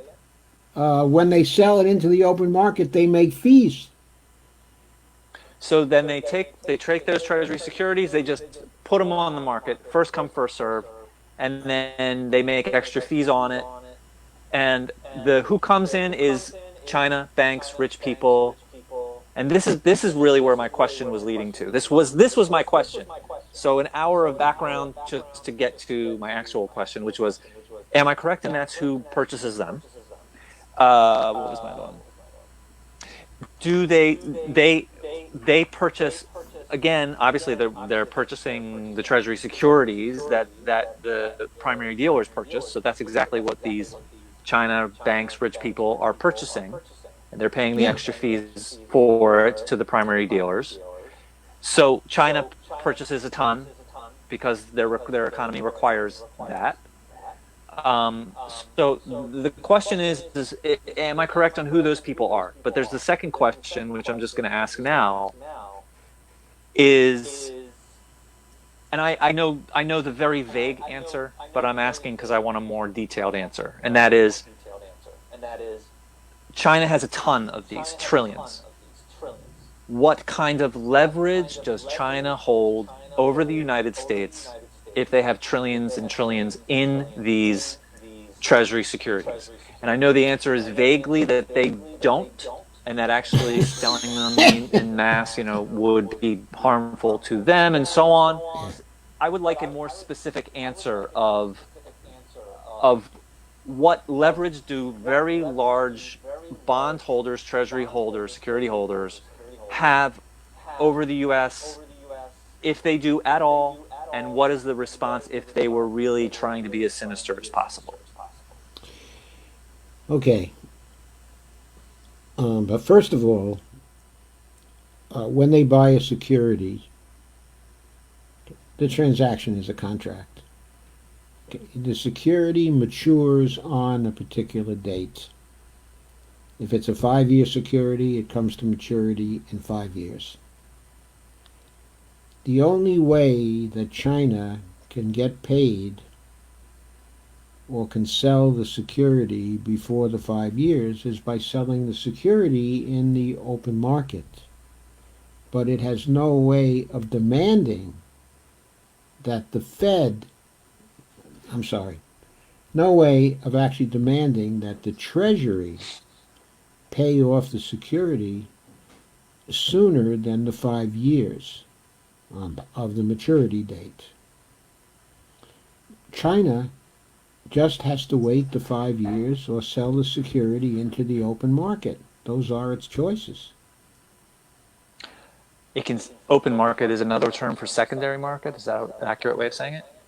It can sell the security to India. Okay, it can sell the security to Soros.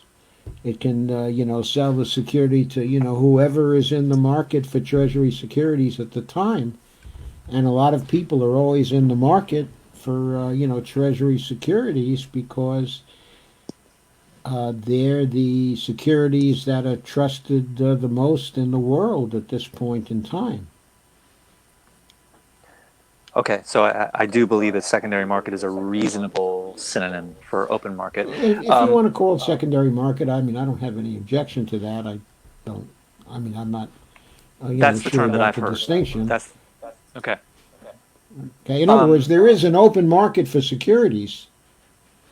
Okay, and the primary dealers sell into the open market, and once somebody in the open market buys securities, if it wants to sell the securities, it goes to the open market itself and tries to sell them. okay, so it must wait 5 years to redeem it Okay, from the Nikki King Treasury. asks, does the Go ahead. security maintain, its original maturity date if they trade it? Yes, Nikki, it does maintain, its original maturity date.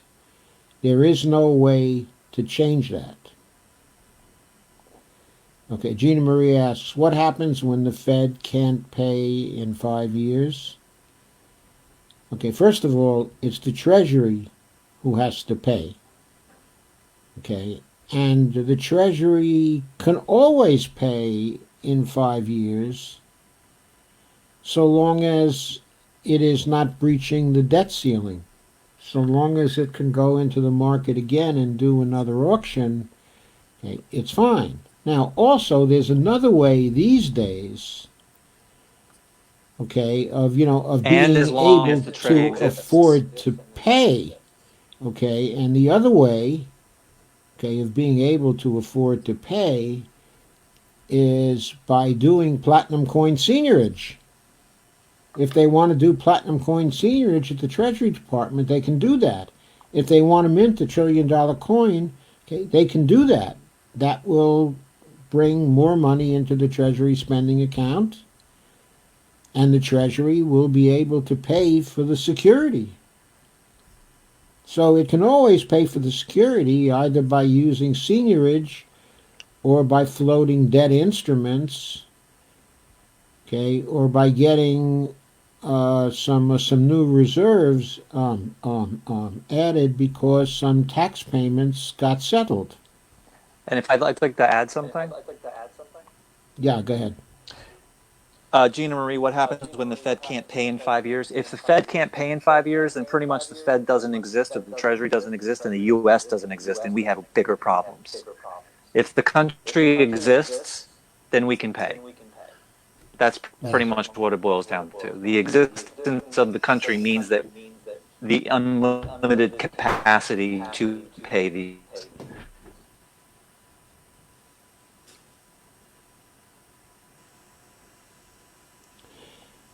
There's also something else that could happen that could stop the Treasury from paying, okay, and the country could still exist, Jeff.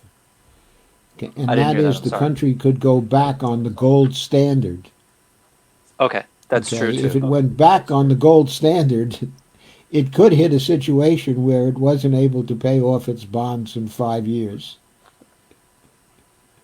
And that's one more reason Right. why It we could never put want to go more. back on the It gold could put standard. more artificial constraints onto itself if it wants to. Yes, yes, right. It can Right. tie its own shoelaces together, so it trips over. But basically speaking, that is accurate, I believe. If the country exists, we have unlimited. I believe. I know. If the country exists, we have unlimited capacity to pay the U.S. dollar. And if we can't, Yes, if what she says, if we can't pay in 5 years, given setting aside gold standard and a debt ceiling, if we can't pay our bills in 5 years, we have much bigger problems than paying our bills. yes, that's right. Okay, but it's also important to emphasize here that it's because the bond or the security is denominated in the dollars of the United States. It's because of that that we can always repay as long as we retain our monetary sovereignty, which allows us to create the money that we can use to pay for anything that's for sale in US dollars. So it's the fact that we do the contract in dollars which allows us to never have a problem in repaying that as long as Congress will appropriate the money to do so. Right. And Nikki actually writes, we could also choose not to. And, that's correct. But as far as not being able to is different than that. But yes, of course, we could choose not to as well. That would be bad if they chose not Right, to. but we can't even choose not to in a legal way. And the reason why that's true is because the 14th Amendment guarantees that we must pay all our debts. It mandates that the government of the United States must pay all its debts. So we'd be But it can choose. violating. So But it we'd be can. violating the Constitution. I hear. No, no, no. Let me. But I understood that somehow we could choose to default, right? We could choose to. The government could choose to default. Okay. So the government includes the Congress, it includes the Fed, it includes the Treasury, okay? It includes the Supreme Court, okay? It includes everybody there. Okay, now, the Treasury could choose not to pay. The Congress could refuse to appropriate the money necessary to pay. But if the Treasury and the Congress were to do that, it would be violating, I believe it's Section 4 of the 14th Amendment, which guarantees that we're going to pay our debts. At that point, it would be possible for the creditor to file a suit with the Supreme Court, basically demanding payment on grounds that the Constitution guaranteed the payment of our debts. Right. And so, the Supreme Court would be forced to rule in favor of the creditor and would mandate that Congress and the Treasury take the necessary action to pay for the securities. Got it. I I mean, mean, that's it. yes. So if there's nothing else with that, so if you could answer, I understand the generic, the vaguely that no one can hold power over someone that has infinite, unlimited capacity over their own currency, unlimited capacity to issue their own currency. But can you more specifically address uh, what the idea that China and the U.S. are economically linked together in this way, and if China or whatever wanted to be sinister, if China wanted to purchase a company in the United States and destroy it, if could what power do big security holders, treasury holders, do they have any sway at all over the United States? That's it. Okay, we have heavy relations with China, okay, in an economic sense. Okay, the Treasury securities portion of the relationship is only one aspect of the relationship. We have lots of companies that are doing big business over there, that are operating over there, that are selling products over there. Okay, and China is paying those companies. Okay, now there's commerce. That commerce is very important to the Chinese, very important to their economy. It's very important to our economy. It's very important to our rich people because they're the ones doing the business and they're the ones that are profiting the most from that business with China. Okay? China's holding Treasury securities is just an element in the whole commercial relationship. And since both sides have a relationship of a constructive kind with each other, if both sides start to fight with each other, that's going to damage both parties. It's going to damage China, okay, and it's going to damage us. China can be self-destructive. We can be self-destructive. We're being self-destructive in our relations with China in many ways right now.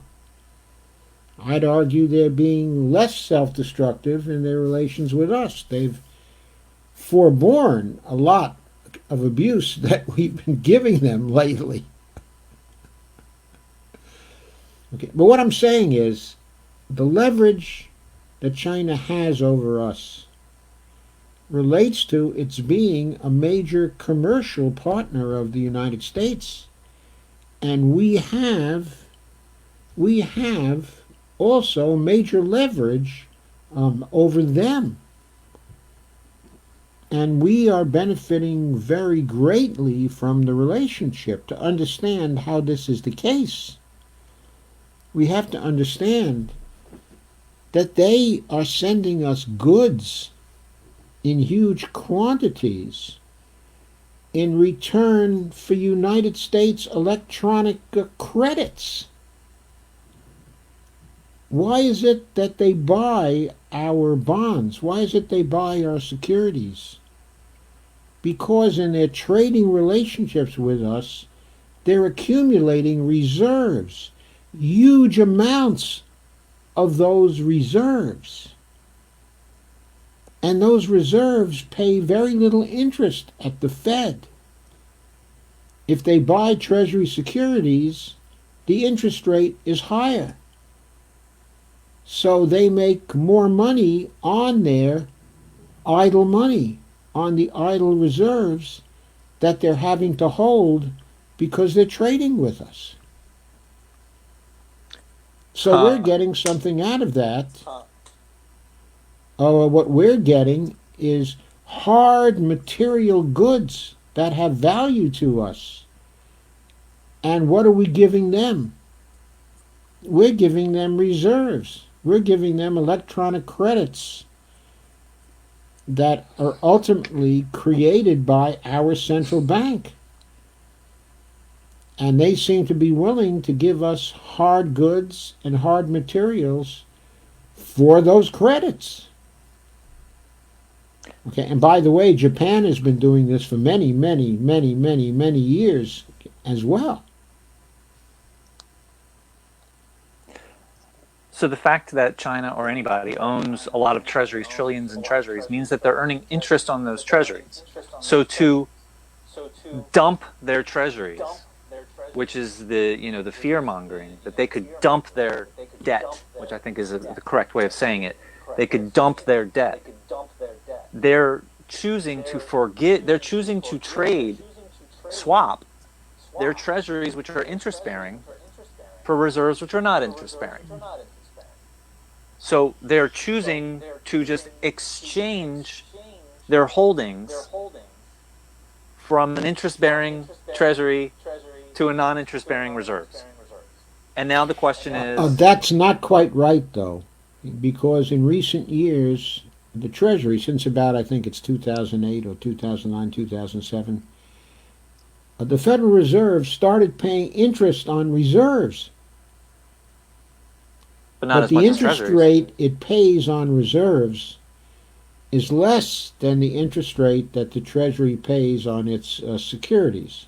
Okay, So I the said truth no, is, but it's less. It's less. It's substantially it's less. less. Well, I don't know how substantially less it is, but it's less. Okay, so they are earning more interest by owning these treasuries.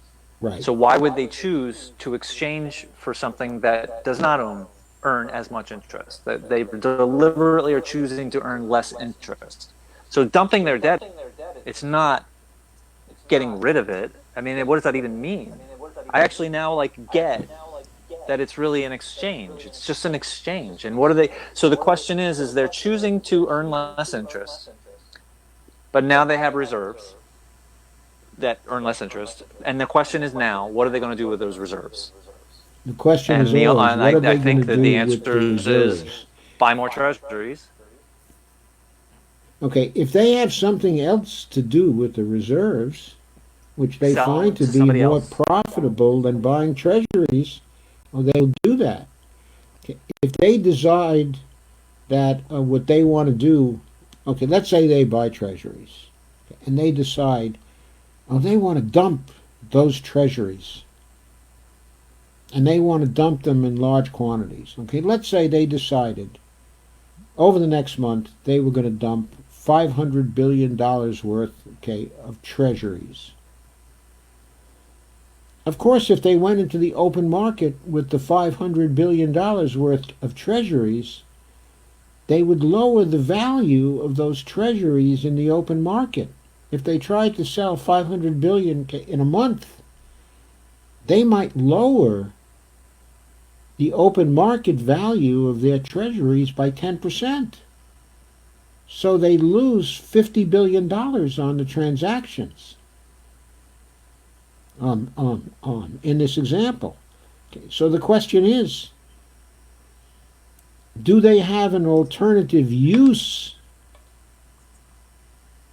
In other words, if they didn't, uh, okay, if they sell the treasuries and they get back only $450 billion, how much will spending that $450 billion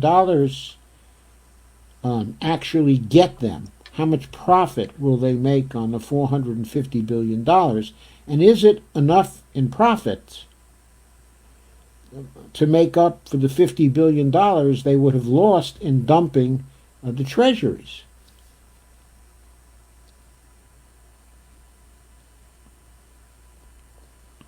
So can you explain to me?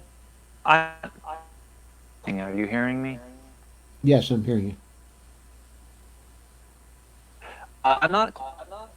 Why does the value go down if they dump them? Because it's an open market for treasuries. Okay? And if some large holder of treasuries wants to suddenly dump $500 billion worth of treasuries into that open market, it's going to lower the price of the treasuries in the open market. Okay, in other words, since it's an open market, Because those no one's going to treasuries purchase the can 12 either billion. sell. Oh, they could sell for more money in the open market, like 512 billion in the open market, or they could sell for less money in the open market. Depends on what the demand is in the open market. But the idea is that if I'm going to purchase 500 billion in treasuries and I'm only going to make 5%, there's only a small window of what I'm willing to pay in order to make out on this deal. So I'm clearly going to probably lower than 500,000, which is I think is the answer. The answer is always, if you're going to sell the treasuries in large quantities, you're going to cause the supply of treasuries in the open market to go up compared to the demand for Okay. treasuries. That's going to lower the open market price of the treasuries.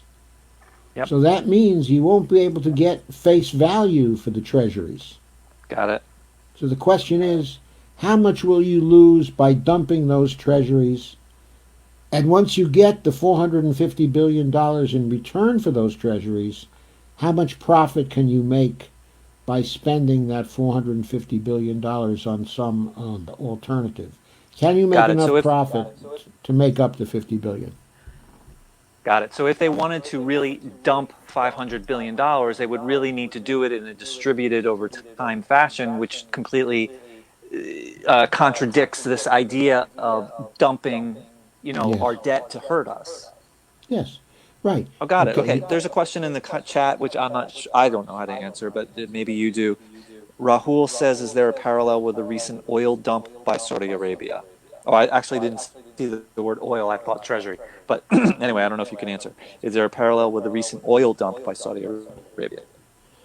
Well, I suppose I haven't been studying the oil dump, okay, by Saudi, but my understanding there is that it's greatly reduced the price of oil in the open market, and therefore it has hurt a lot of participants in the open market that cannot afford to have its own oil for sale at a lower price. When Saudi dumped the oil into the open market, it lowered the per barrel price of the oil, especially since Saudi oil is the finest in the world for many applications. It's a light, sweet form, okay, of crude oil, okay, is what they call it. And it's the highest quality oil, okay, in the It world. And if destroys our they're planet in the most dropping that, efficient fashion. I'm sorry, it destroys our planet in the most efficient fashion. It destroys our planet in the most efficient fashion, the sweet fashion.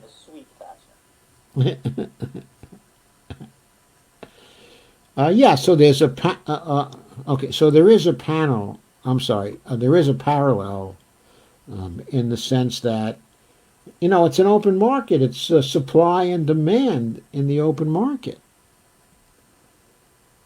If All right, somebody, that makes perfect sense. yeah, that's what's happening. Nikki says Oh yeah, the oil war when they with say Russia. Yeah, I know there is an oil war. sorry. So Nikki says when they buy securities, do they use this reserve money, aka digital credits, as opposed to using new funds? Now, I think she's talking about in this dumping situation. I don't think in the auction situation, it's new reserves, as we spoke about before. In the dumping situation on the open market, I don't think there's any rules. I think it could even be. I see no reason why it couldn't be a trade for services or resources or something. It could be also be reserves. Yes, it could be a trade for various things, but what it most likely would be a trade for would be reserve money, which they would then use to spend to buy other things because the reserves of the United States are are sought for, okay, by many actors. Okay? In other words, they're very desirable reserves. So there is that. Okay, but Jeff is right. Since it's Wow. an Okay. open market trade, Okay. yeah, they could be trading all kinds of things for the Treasury securities.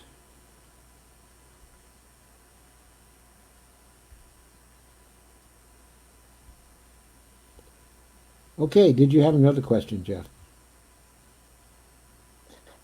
I just have I'm just curious. Have I accept or have I been pretty laggy? I'm asking Joe and asking if I'm curious what the What? I'm audience sorry, sees, but say what?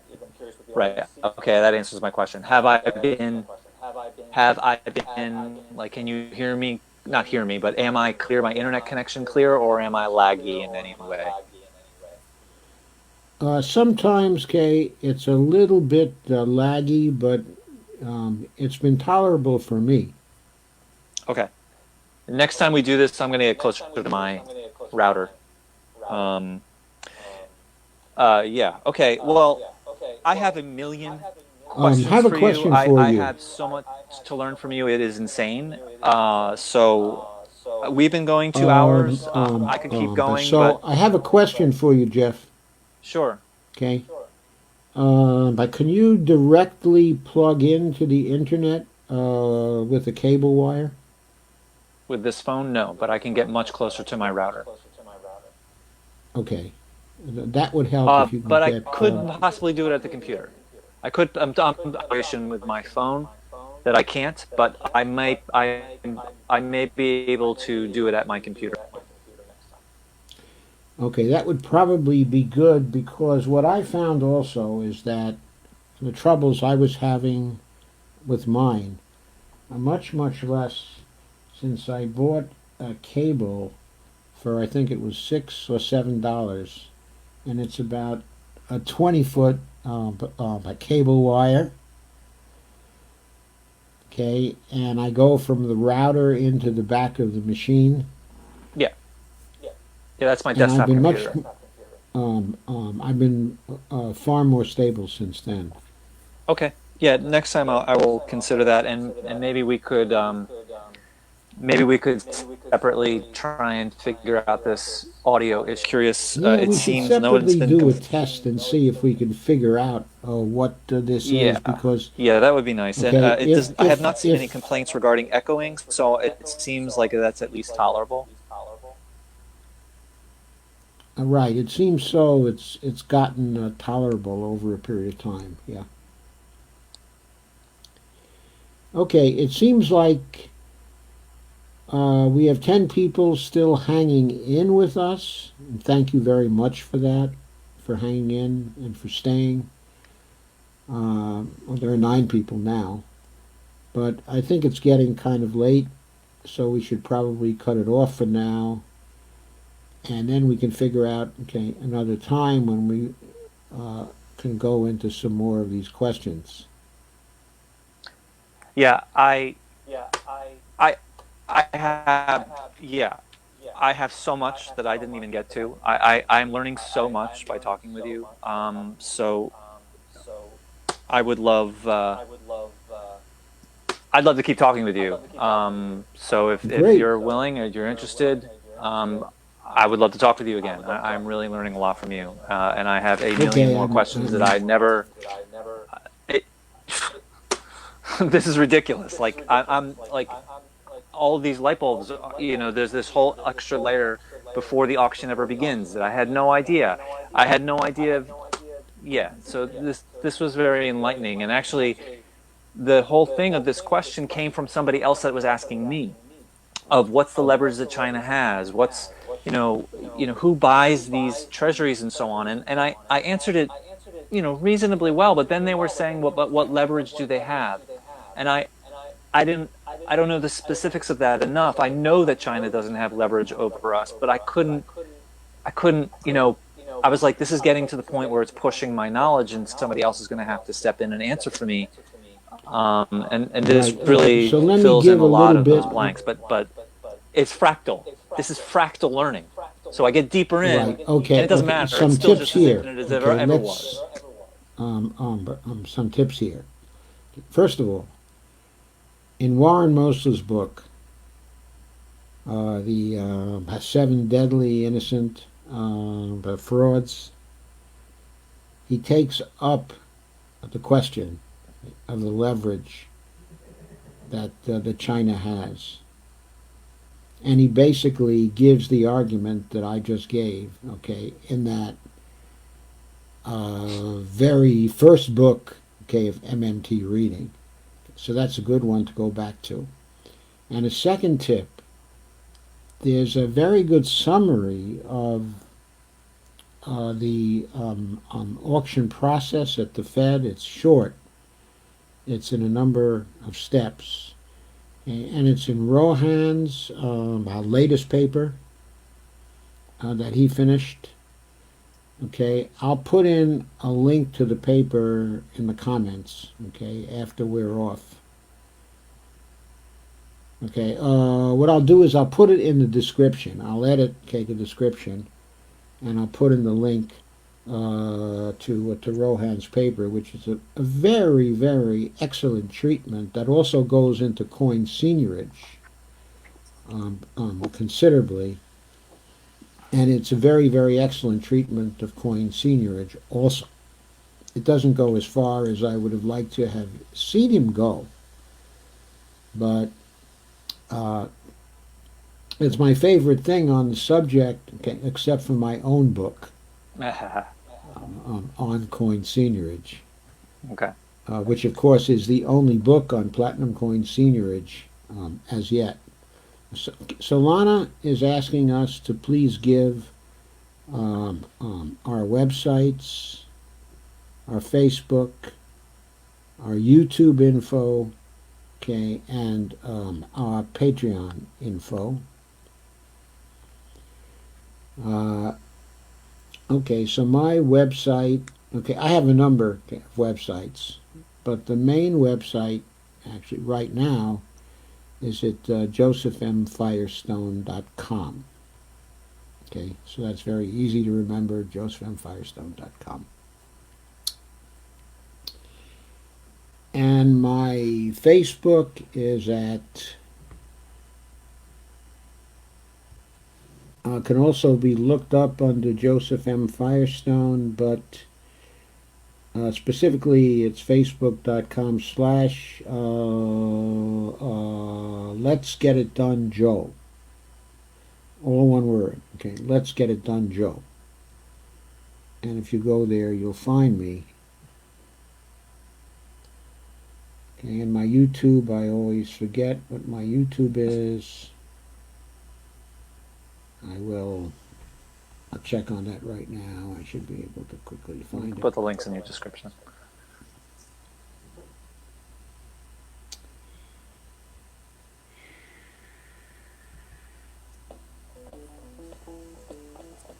Sorry about that.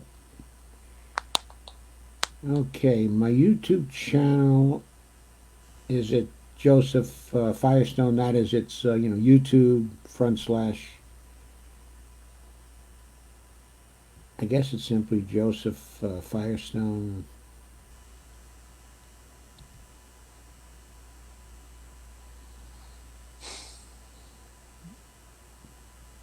Right, it's Joseph Firestone.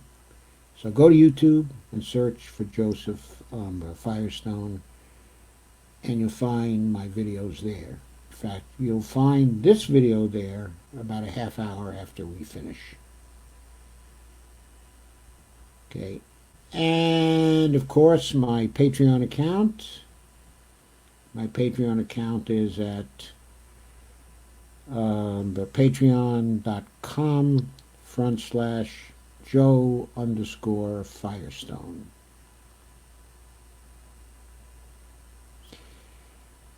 Okay, and Jeff, your information, please. Okay. My secondary pages, which is my progressive, opinionated page, is Citizens Media TV on Facebook and Twitter. Citizens Media TV But for this purpose, my page is Activist MMT. I think on Facebook it's Activist MMT, on Twitter as well, and also on Patreon, Activist MMT. And I have one patron. I'm about to put out my 22nd episode with you from 2 weeks ago. And then episode 23 will be next week. That's our coronavirus episode. I have recorded up through episode around 40, which I am slowly editing. I have one patron. I would be, of course, very, very grateful to have more support. But regardless, I'm having a lot of fun doing this, and my process of how to get things done, is getting much smoother. So Activist MMT on Twitter, on Facebook, and on Patreon. So tomorrow morning, I'm putting out the preview of our coronavirus part 1. Then it will be released in probably 2 days to the public. I try and release every Wednesday. And then I have another one with you, which I just interviewed you personally, and then we got into the interest rate, that amazing discussion about interest rate, which was very enlightening. And then I have one with Aaron Taylor. I have one with James Field Martinez. I have one with Mike Hall. I have one scheduled, which I'm excited about. But I have 40, possibly even episode 45 or 50 already recorded. So it's been a lot of fun, Joe. Actually, if I could have you get off to just talk about a couple other things offline after we say goodbye to these people, if you wouldn't mind. Sure. But so thank I don't you mind. everybody for your comments. Really good stuff. Lana, I actually did create an event and I tagged you. That was a few days ago, so I will figure out with you how to do it in a way that it's more clear to you. There was some very good comments, and some people I could see were asking the questions that basically I had. So I feel like we were sort of learning together. So that was great. And Joe, this is really, you're teaching me quite a lot, and I'm really grateful for you having me on. And I hope I can talk to you a few hundred more But times. thank you, Jeff. We can certainly continue this, and we will continue it. Okay, as long as it seems that we're enjoying it, and that we have people who are interested to hear us talk about it. Alana says, "I never saw it." Oh my God. I'll talk with you. We'll figure it out. I'll text you personally, privately, whatever. We'll figure it out. I'm sorry it wasn't clear. Okay. And thank you for offering that support of helping sharing that around. Okay, so this is all great, and so thank you all for coming.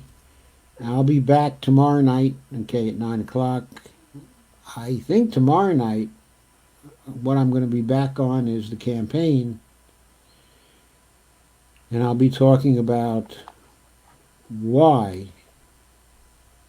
we must have Bernie Sanders stay in this campaign. Whatever the Democratic Party says to him, why it's so important that he stays in this campaign until the very end.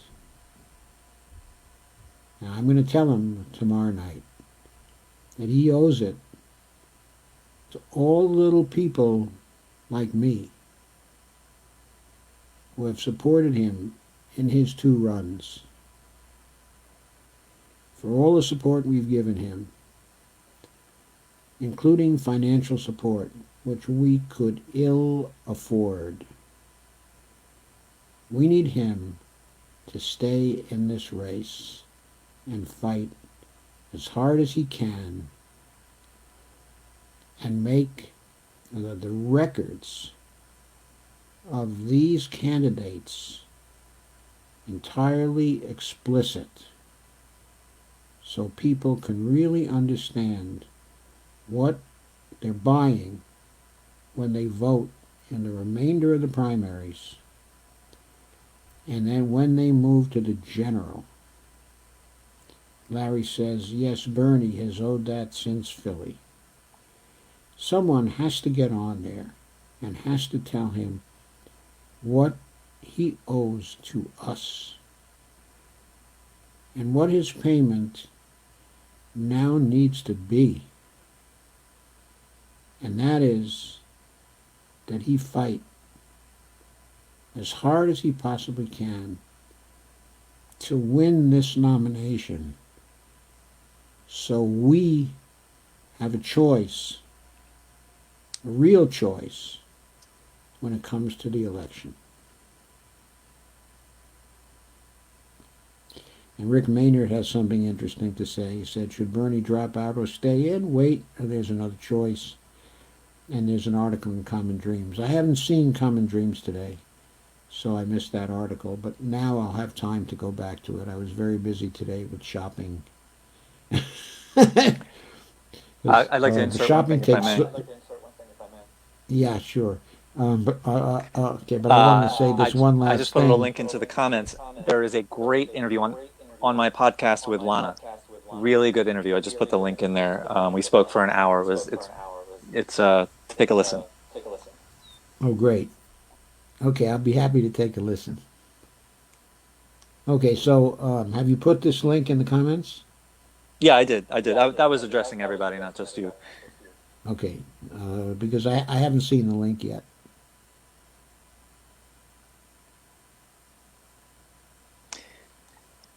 Okay. So I'll be talking about that anyway tomorrow. Okay, so Jeff, did you have the last thing you wanted to say? No, just stay safe and healthy, everybody. Okay, so I'll see you tomorrow night, and Jeff and I will see you again together sometime in the near future. Bye.